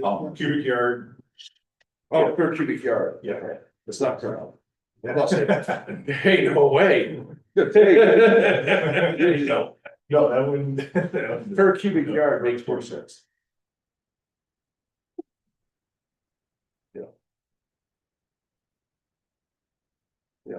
Never looked at what it would, being at the shallow bedrock right there, of just anchoring a foundation, digging down, obviously.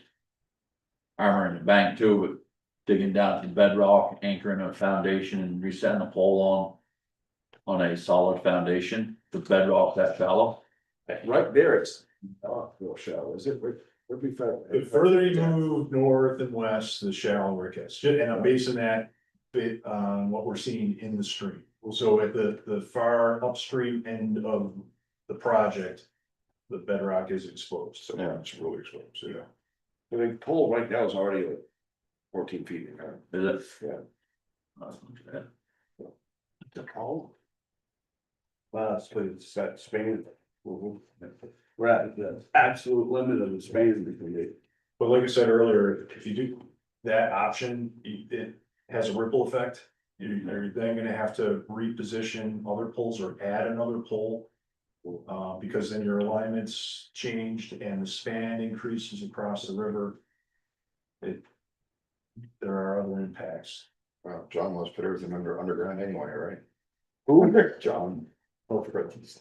Who you? That's that bury everything. Yeah. He wants to find it, so it's fine. Oh, yeah. Great question back for sure.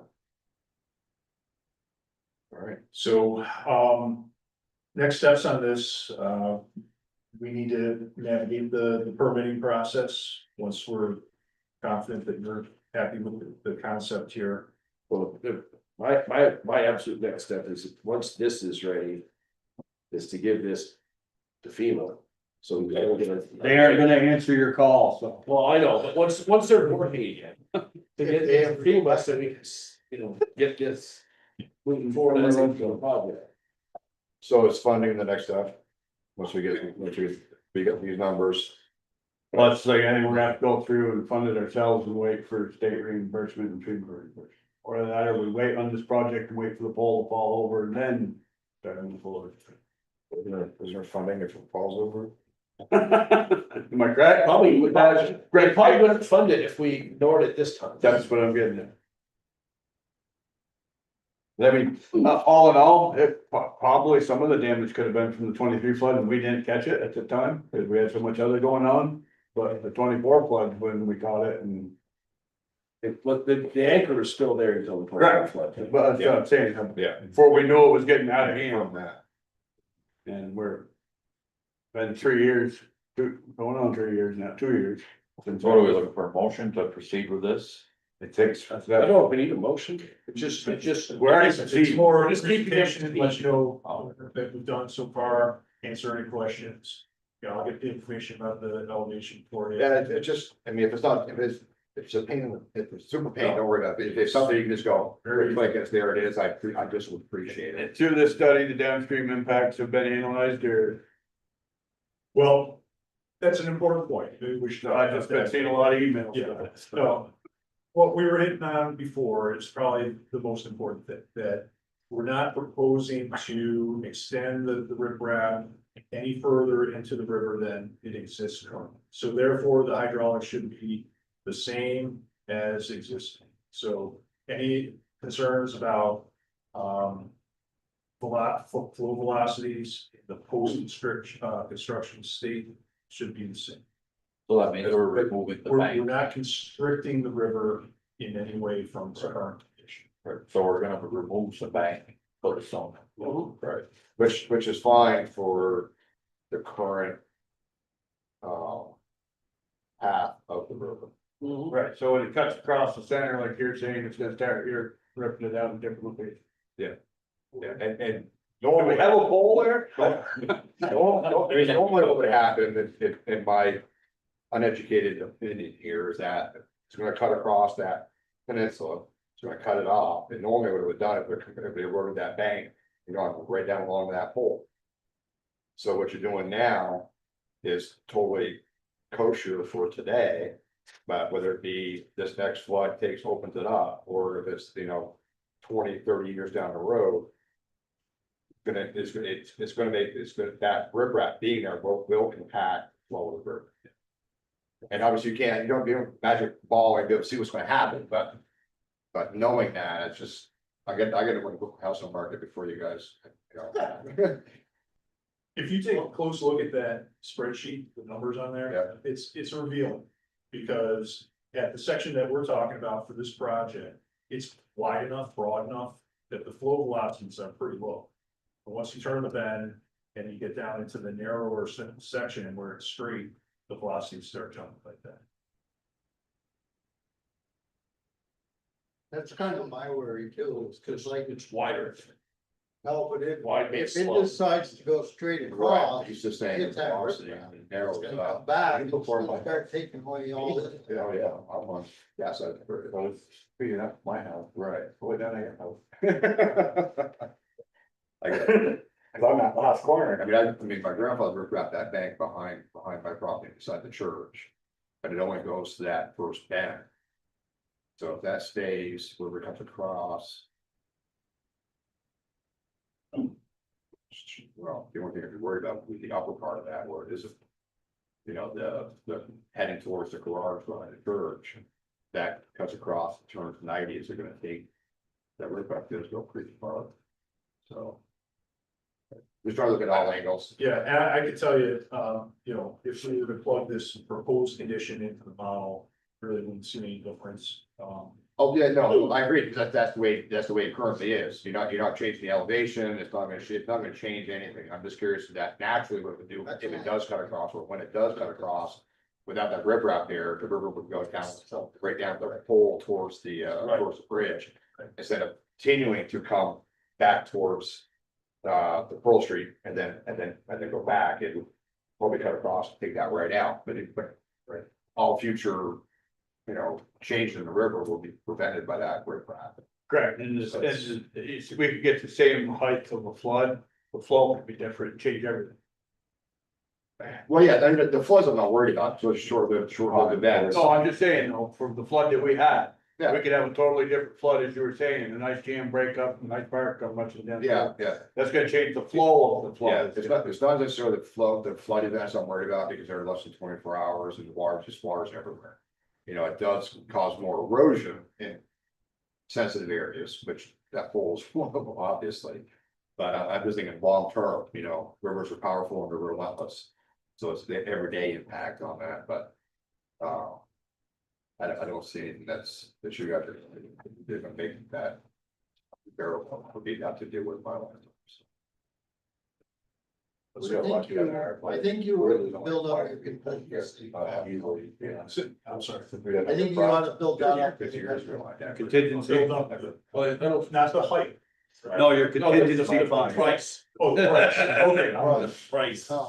Cause you might, worst case scenario, you may not run into anything, but if you do, you have that extra money there. And then it's Understood. a couple of things. You know what I mean? And I might be mistaken, but it's easier not to use their money than ask for more.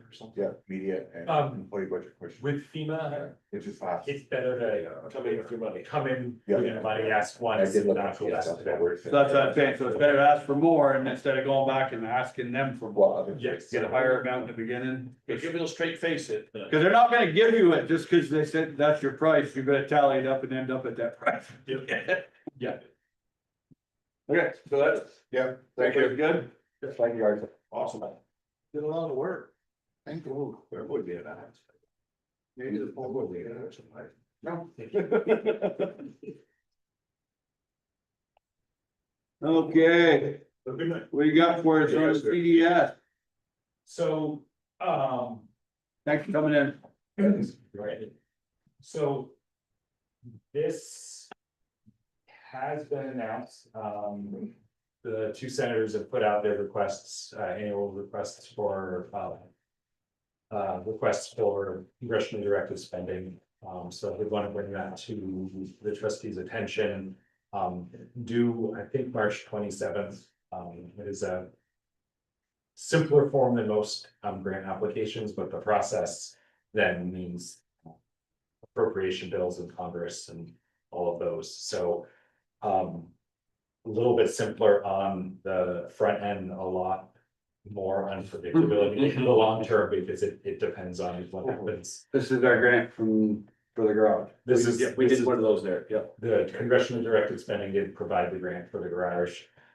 So I had reached out to Eric about this, because I'm keeping my eye open for particularly the wastewater treatment plant. But I know that the trustees also have other priorities as well. So I wanted just to. First question was, would you like LCPC to work with Eric to try to put in something specifically for the wastewater treatment plan for whatever gap might be for FEMA? And then if so, or if not, would you also like something put in for another priority of the village?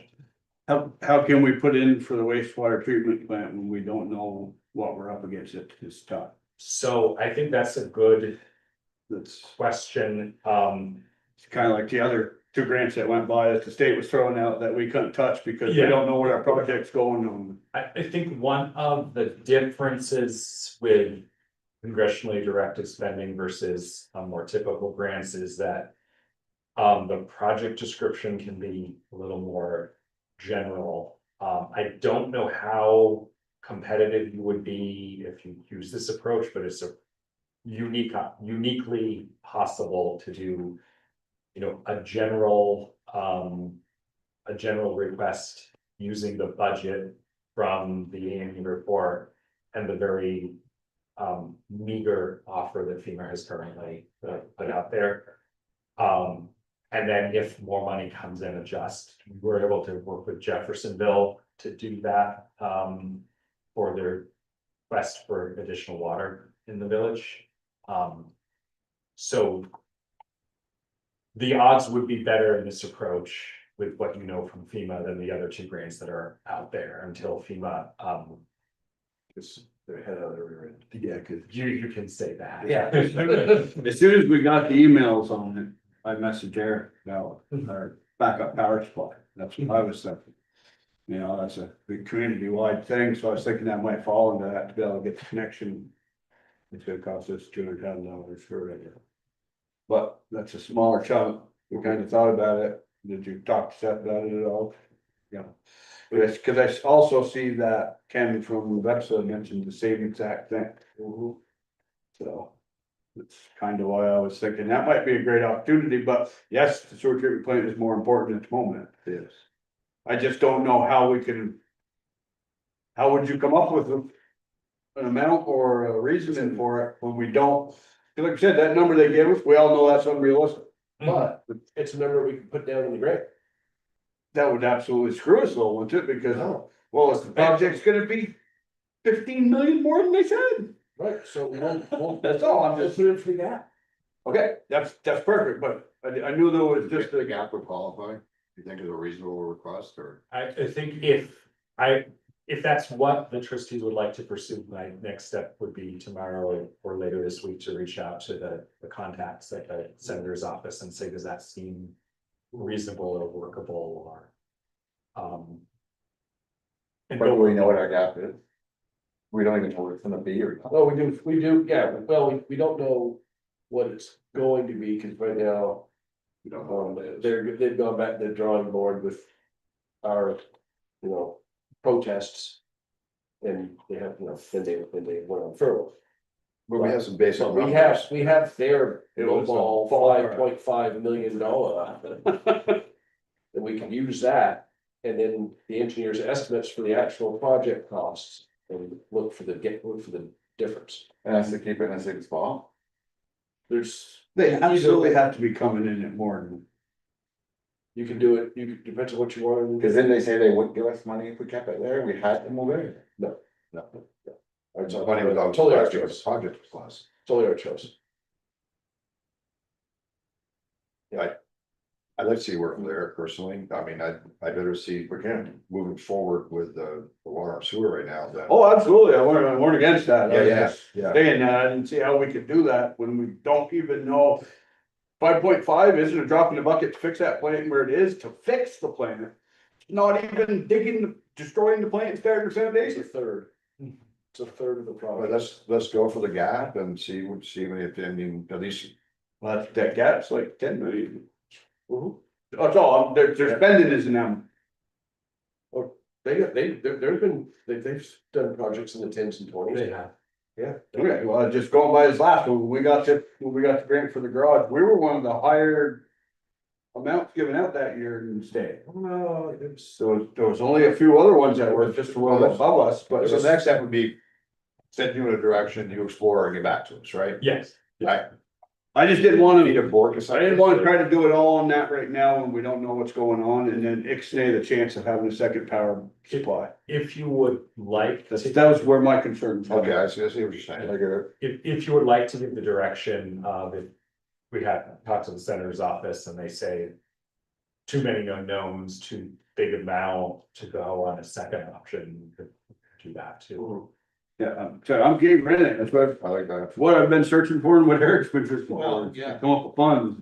There's a lot of unknowns there. It just, well, I just know, like I said, what that is down there, they weren't even close. But We couldn't even fix what's there for $5 million. But it is a priority need. Yeah, absolutely, yeah. So, all right, so you get enough direction, or you do any So motion for this? second choice would be battery backup for at the sun. That we talked about? No, I was talking about power supply that we swap over, remember? When we, what was our main B Connection. two or whatever the hell it is Connected up there, yeah. EMP. That used to be. So that we could go flick and turn the lights back on and not have to wait for Morrisville to find their problem on their part of the main feed. But also, Ken was talking about a battery bank, which gives you, so it gives you both resiliency and peak shaving, which cuts your power cost. Whatever, you ain't selling me on that shit. It works, there's a No, pattern. I don't. They cost you more to get rid of them batteries down the road than it's gonna be to buy them. Yeah, I don't. No, I like the power idea, the power backup. I like getting a new connection. I don't like spending money on batteries for something Isn't that's that reconnected? Weren't we in a loop before? Think so. way back. Yeah, way back to Duncan. No, I went there. I was gonna say, we used to have redundant power. Well, They used to be. Exactly what we're trying to redo. So yeah, putting us back in that. So that's our option B. Okay, that would be. And like I said, I'm not fighting against that. Don't get me wrong. I was just saying that No. I felt that would be a more feasible option than anything to do with that for congressional spending. That was my thought. It's, the plant is a reach, so Yeah. having a backup is but the plant's. I like the power with the plant as a backup. Yeah. Just until we have more knowledge of that. Well, the opportunity leaves then, it's the problem. Yeah, We're talking 10 million versus less than 1. right. Well, like I said though, so he could get a pretty good feeling of whether it's no go or go. And if it isn't, I think then, I guess, I would suggest we look at the backup power supply. And I don't know what else. We could, Yeah. off the top of my radar, besides. our large bucket truck. I mean, resiliency in the system is gonna be, is. With the grid nationwide the way it is, you know, improving ours, so. Secure. Especially when we're pretty well known for having power all the time, like. Absolutely. This helps us make us look better. And it's all, that's the PUC's big push right now is this resiliency here. The local grid. Now we can't have the battery thing, and Right, I'm just saying, like PUC and VEPS ain't coming in to help us when we gotta take care of all them junk batteries up here and the problems that continue with them all the time. You know what I mean? That's, till they can make it work, I don't care about it. Okay. Look how much the windmills and solar power has cost this village. Solar The stuff. sun's up, your electricity's 4 times as much. That makes a lot of sense in the world. I don't care if VEPS or PUC's listening to me, it doesn't matter. But other than that, I would say that would be a direction he should go. Yep. Good. Darrell, you like that idea or? Yeah. Great. Unless you two can come up with some other scheme or idea that would best be served with it besides the power, but. Well, like I said, I saw it, and that's why I hit you up instant. Yep. So. all right, we'll have a steak and a beer, thank you. Thank you. I said, Thanks for that. Hometown Heroes banner. Discuss annual meeting logistics. Oh, yeah, missed that one. We're all gonna be here at 7, For what? annual meeting. Whatever logistics are, then it was just on there from last year. Yeah. It's like, you know, probably should put it out there. it was, I think it was on because Eric wasn't gonna be president, and we had to Oh, that's right. get a different, That's what it was. different model. Okay, we guess we're good on that then. Reach out to Eric, I was gonna make sure he's gonna be president. Yep. No, that's better. You already talked, good. What did he accept his petition? He did. Whatever the first Seventh. Tuesday is in April, I forget the date. 7. 7th, there you go. In April? Yeah. Yeah. Village meeting First Tuesday. 2 days. April 7 to 7. My brother's birthday. And what time are we supposed to be here? 7 o'clock. Correct, Rosemary? Meeting that starts at 7:30. Our meeting starts at 7:30. Yeah, that's right. We always roll, suppose, I forgot. Tuesday, right? Tuesday Can't fit all and 30 then people. Wednesday. It's gonna be here. Yes. Okay. Yeah. 7:30. We should set an order, it did, all right.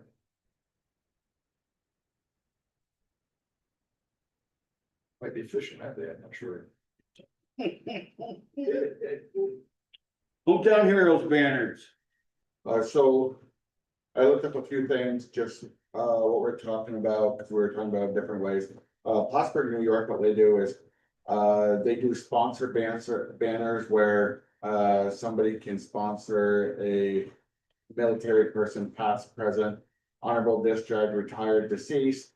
And they put it up for 2 years, where most banners have a 3-year that I looked up, a 3-year warranty on them.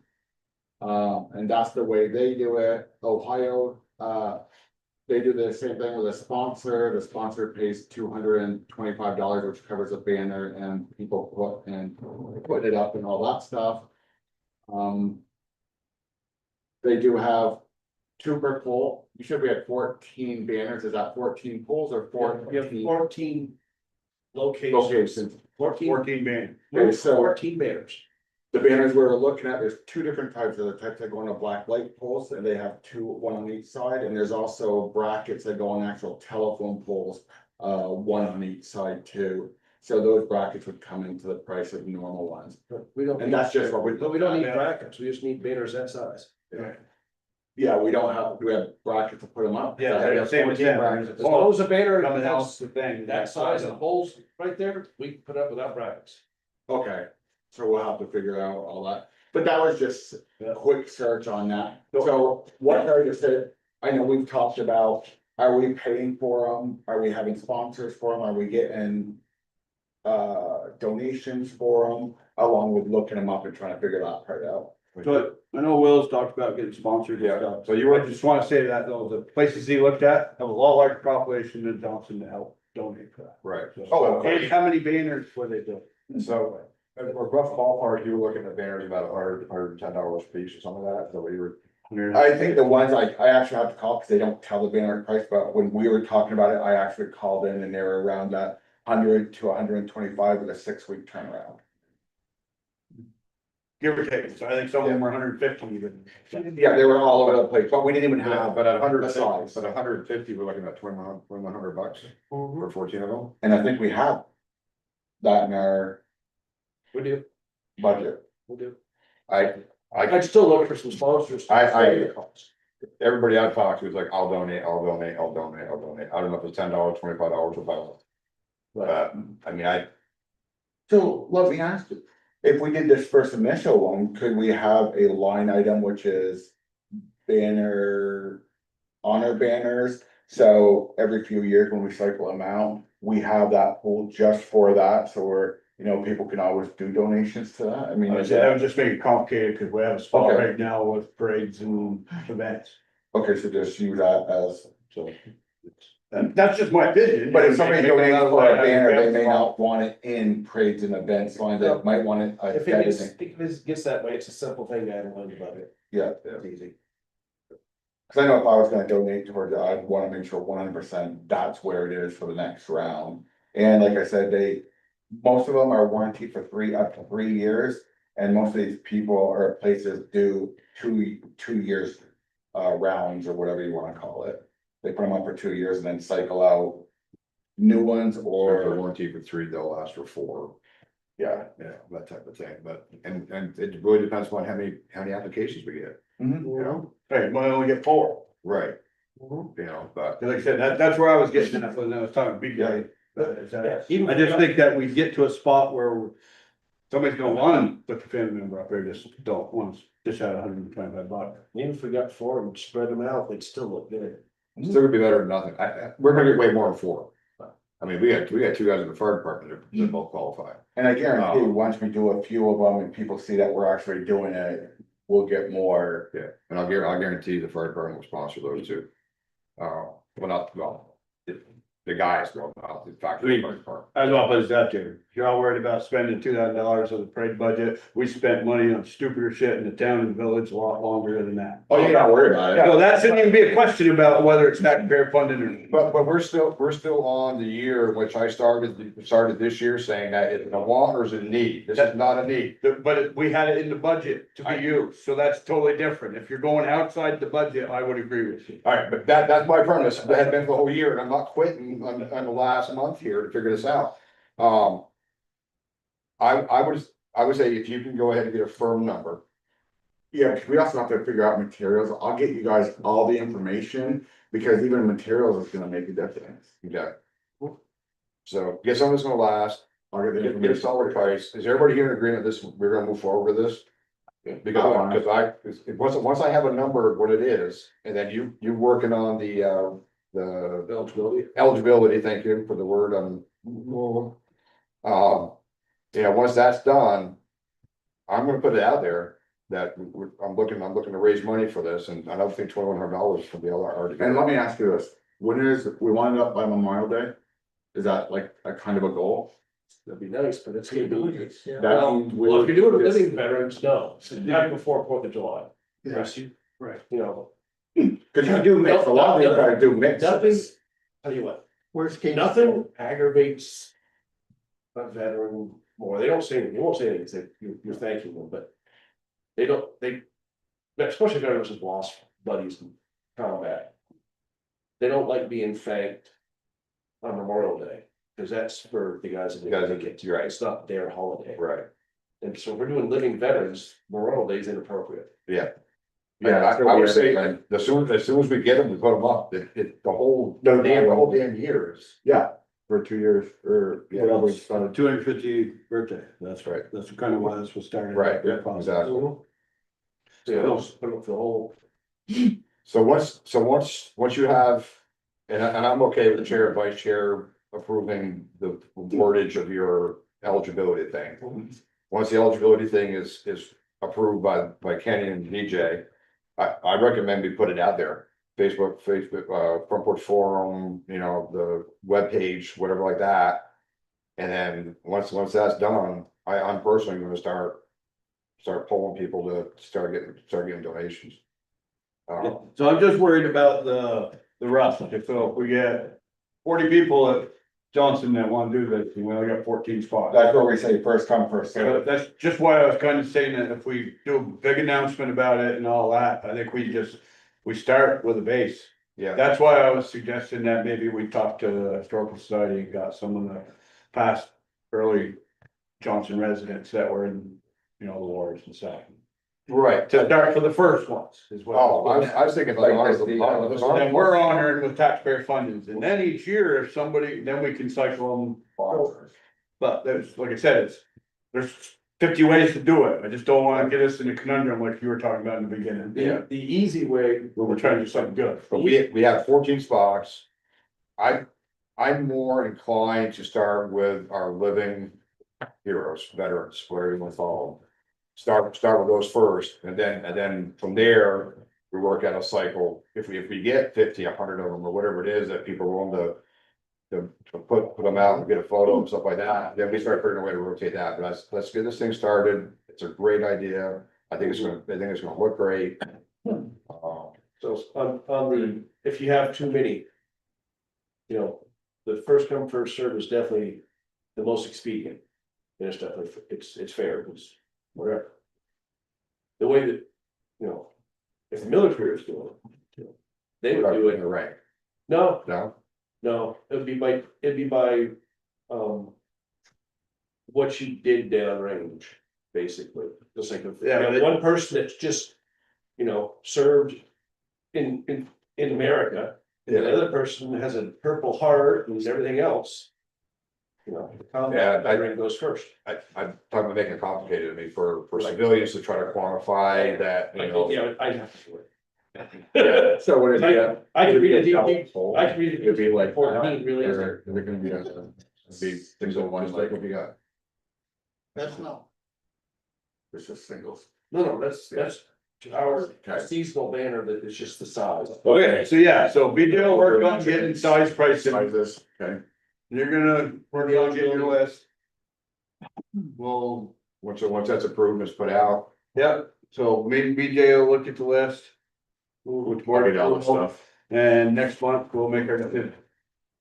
We can do it at annual meeting, or we can do it at the following meeting. The announcement? To let the voters vote whether we spend taxpayer funding or not. For the I'm initial. just saying, you know what I mean, because you're gonna get to the point where, like you said, it's just. I don't know. So, all right, so basically the decision will be made next month, whether we do it at annual meeting or the other one, that's the question. I'd like to decide, Cause it could be a new board, you might not be here. thank God. I'm just saying.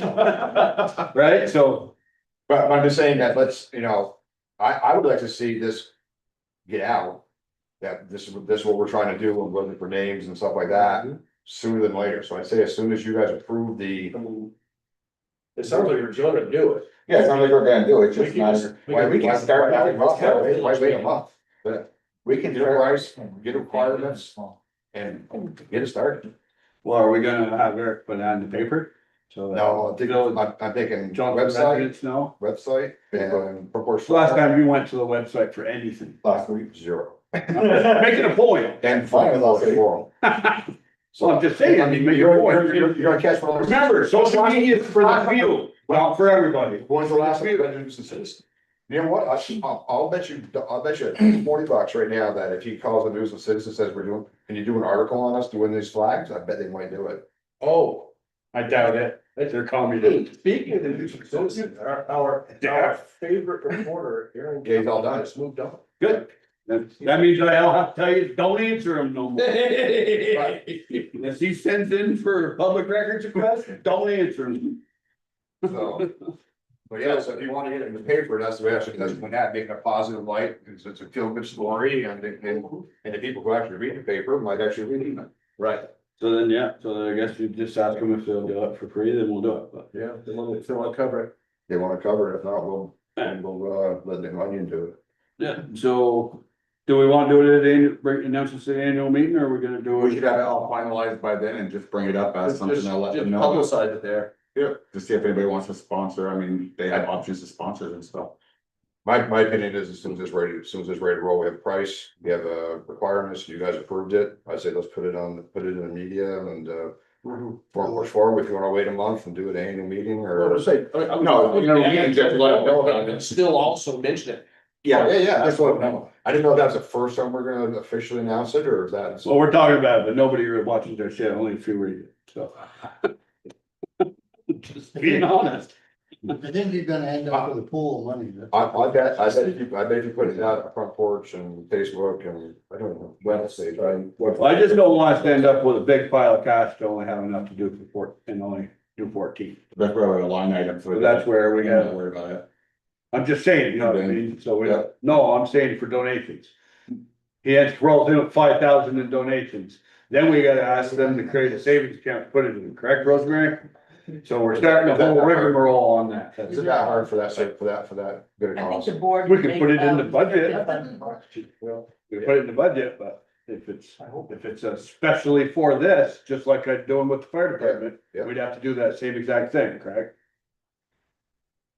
Donated funds is not, it's different than tax raised funds, Yes, right?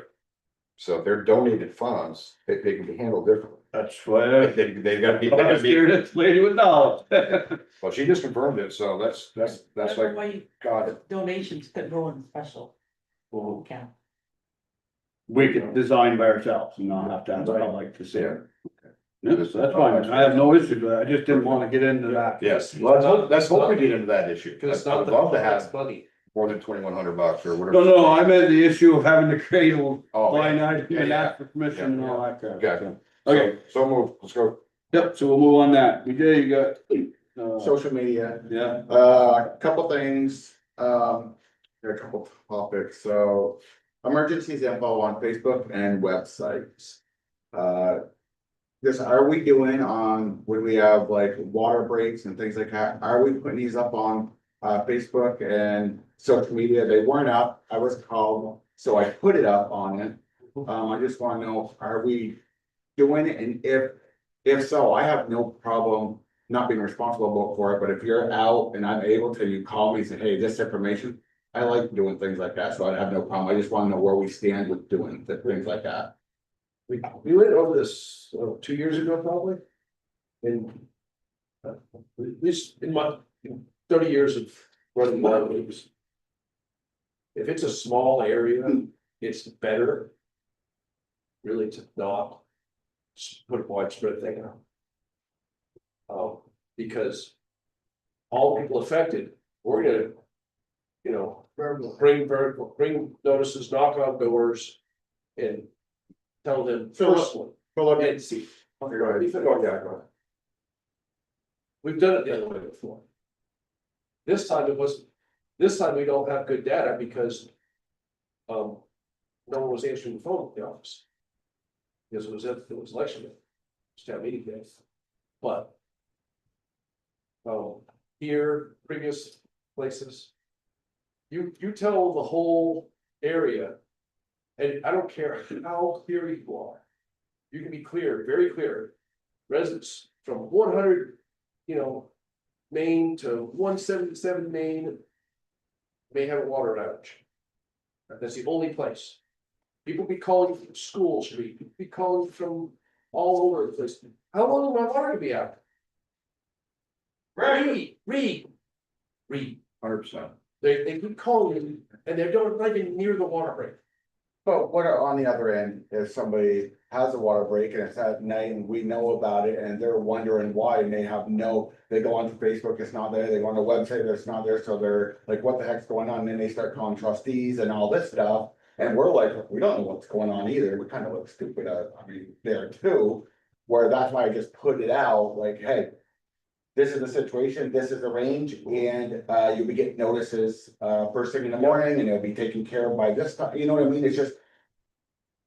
I don't think we can go by if it's a small group or big group, because then you're saying to people that are, okay, there's only 5 of you, you're not worth the time and effort as 100 of you guys are. I know, I would like to know if it was me personally. And that's what I'm saying, I have no problem with doing it myself. What? The small group, you'd be getting a knock on your door. Yeah, the next day. No, Oh, that. no. They didn't get it at night. The water leak, because, well, Yeah. the water leak stayed on. We kept the water on overnight. Until the next day, but it But was, then when we knew we were gonna have to shut it down, they went to every address affected. Knocked on doors and hung notices on the ones that didn't answer. Yeah, well, this is a double Ahead- conversation. that ahead we've of- had, So, You know, ahead do we of, wanna put them out? Every time, or do we wanna?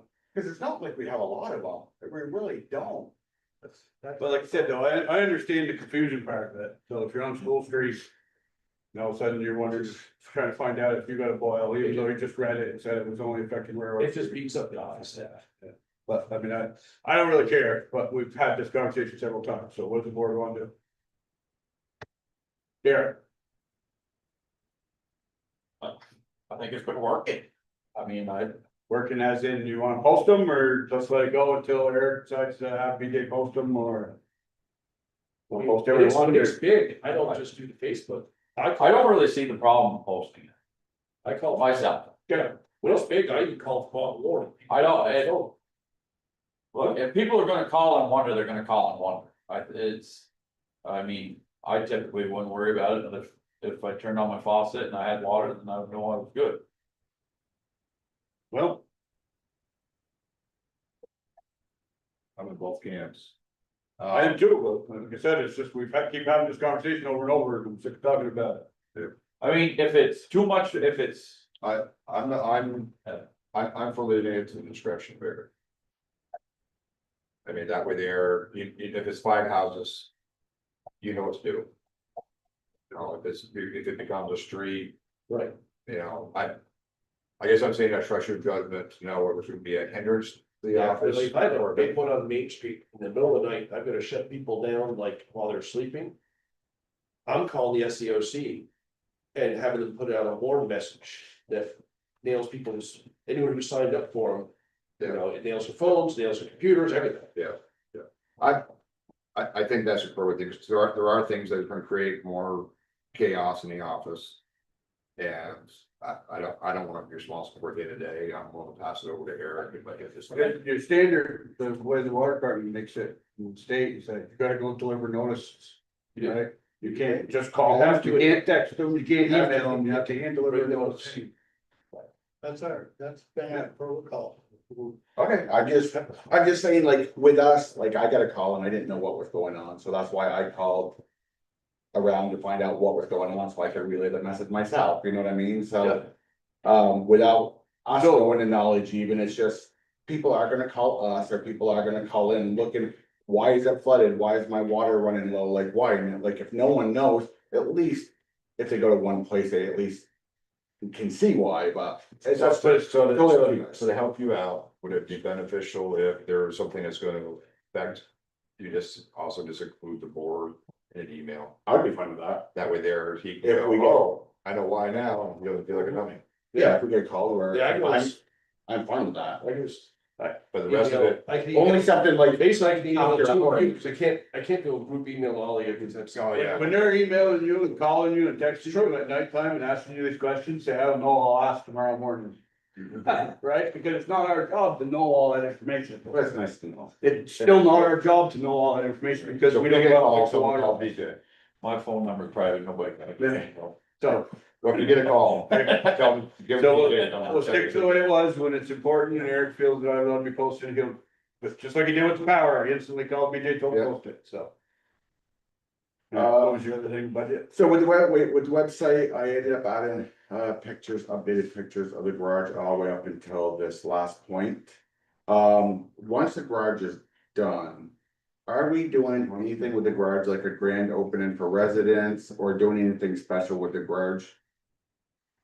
I would say no. Okay, That's so Me too. if not, I would like to get permission to do a feel good thing with the garage, with pictures and everything, with Eric approving the post before it goes out, once the garage is done. I think we gave you social media, didn't we? I think so. Yes, As long as you coordinate it with Eric. Well, my social media was just like the text. Right, I but you wouldn't just have to coordinate spend with money. Eric, and I don't think any of us is really gonna care what you, if you're posting pictures of the garage and stuff, you know what I mean? Yes, But I think this gave me an idea though, once you know, after it's done and they're all moved in and all. Well, I that'll think be I might. August, Yeah, when they're all moved in. right. But might do like an employee event, maybe invite trustees and do a barbecue or something. I think that'd be good. Just so that everyone who works here can get a look at it. I'm busy in the summer. Okay. Just being honest, you know what I mean? Yeah, I am too, but. I think we all know where it is, we all live close enough that if we wanna go over and look at it, we can go over anytime. I mean, the board is gonna go over towards when we're almost Oh, completed, punch list. we have to go through, yeah. Yeah, We'll but, have to have the yeah, walk-in I mean, meeting, you know, spending any kind of money on it, but I don't see any for a bit. So the employee question thing, these are just my last knowledge, because I was sick and I wasn't here. So, Oh, wait, wait, done. so the questions I have, There's two questions already. application, you said was going out for the new employees shortly. Or after that, Actually, what's the question? I have a question first. yes, There's rumor at the office, which I haven't heard, so. Doesn't sound like too much of a rumor. That the boards are planning a joint. That's funny, I saw that email. Yeah, Nobody from the select board contacted me. right. we're having a joint meeting. No, That's how rumors. they may have had discussions about it, but Right, No one's contacted us. that's all right. Okay, so Cause I it's think you figured out my answers, we'll have our joint meeting after our annual meeting. yeah, because we'll have to figure stuff out. Okay, so the thing was, So that I employee, put the, yeah, I held back on. You know. There will be a joint meeting. Putting the ad out for that position, making sure that. No, we want our ad out, we Yeah, decided, Good. right? I also held up, get everyone back from school break, because when you first hit, you want people here. okay, so that one's going out, because you're done that, right? That Yeah, looked it's good right. last time we saw it, So so. I've got a couple of little polish on, I can get it out this week. And that employee is 100% hours. Absolutely. Right. We're putting out the. So that goes to the other employees, the other employee split is gonna be a 90-10, right? That's why I budgeted. Okay, we budgeted for 90-10. We're still to get approval. Right. What do you mean with the town? They have Don't ask me what that- to agree to it. This is what we're proposing. So what are they proposing? Do we, They haven't talked to us yet. What? about us going 90-10 with our employees? That's not gonna be their proposal. That's We not, were in the meeting, you voted with the other. two. Yeah, we all You know agreed. the answer. but, Well, don't beat around the bush, we know the answer. well, no, that's what I was asking Eric, because we budgeted for the 90-10. And the way he's got it budgeted is basically replacing it with an employee. That's why we have our employee. So the backside of that is, and we also have budgeted for our village clerk, if we're able to pay the town clerk to do that too. Okay, that's just If questions not, I had. 'cause I didn't know. Eric becomes a village clerk. Okay, that's cool. Thanks. No, that's what's gonna happen. Okay. So I just realized that we're, have to be charging BJ for free advertising. Yeah, that's actually flipped me up there, but. Okay, are we good? Yeah. What's your budget questions? You didn't have no other ones? No, that was it, just employee And questions. then that was all media? I don't think I had anything else. Nope, all the media was done, so. Good. Oh, Can we get these fixed? Talk to him. They actually They were here came the other day. Took an inventory of how many they needed. They were looking to work, already working on it. are we getting to efficiency, Ramon? Not just electrician. Why can't we, did you check through efficiency, Ramon? We give it to everybody else. It's run by the town. Well, the town asked, look for the. Oh, great, so the town's going to. There's a lot of balance. Alright, we're adjourned, 8:35. Oh. Yeah. I was just, well, I'll never go to the select board, You get everybody else. fucking meeting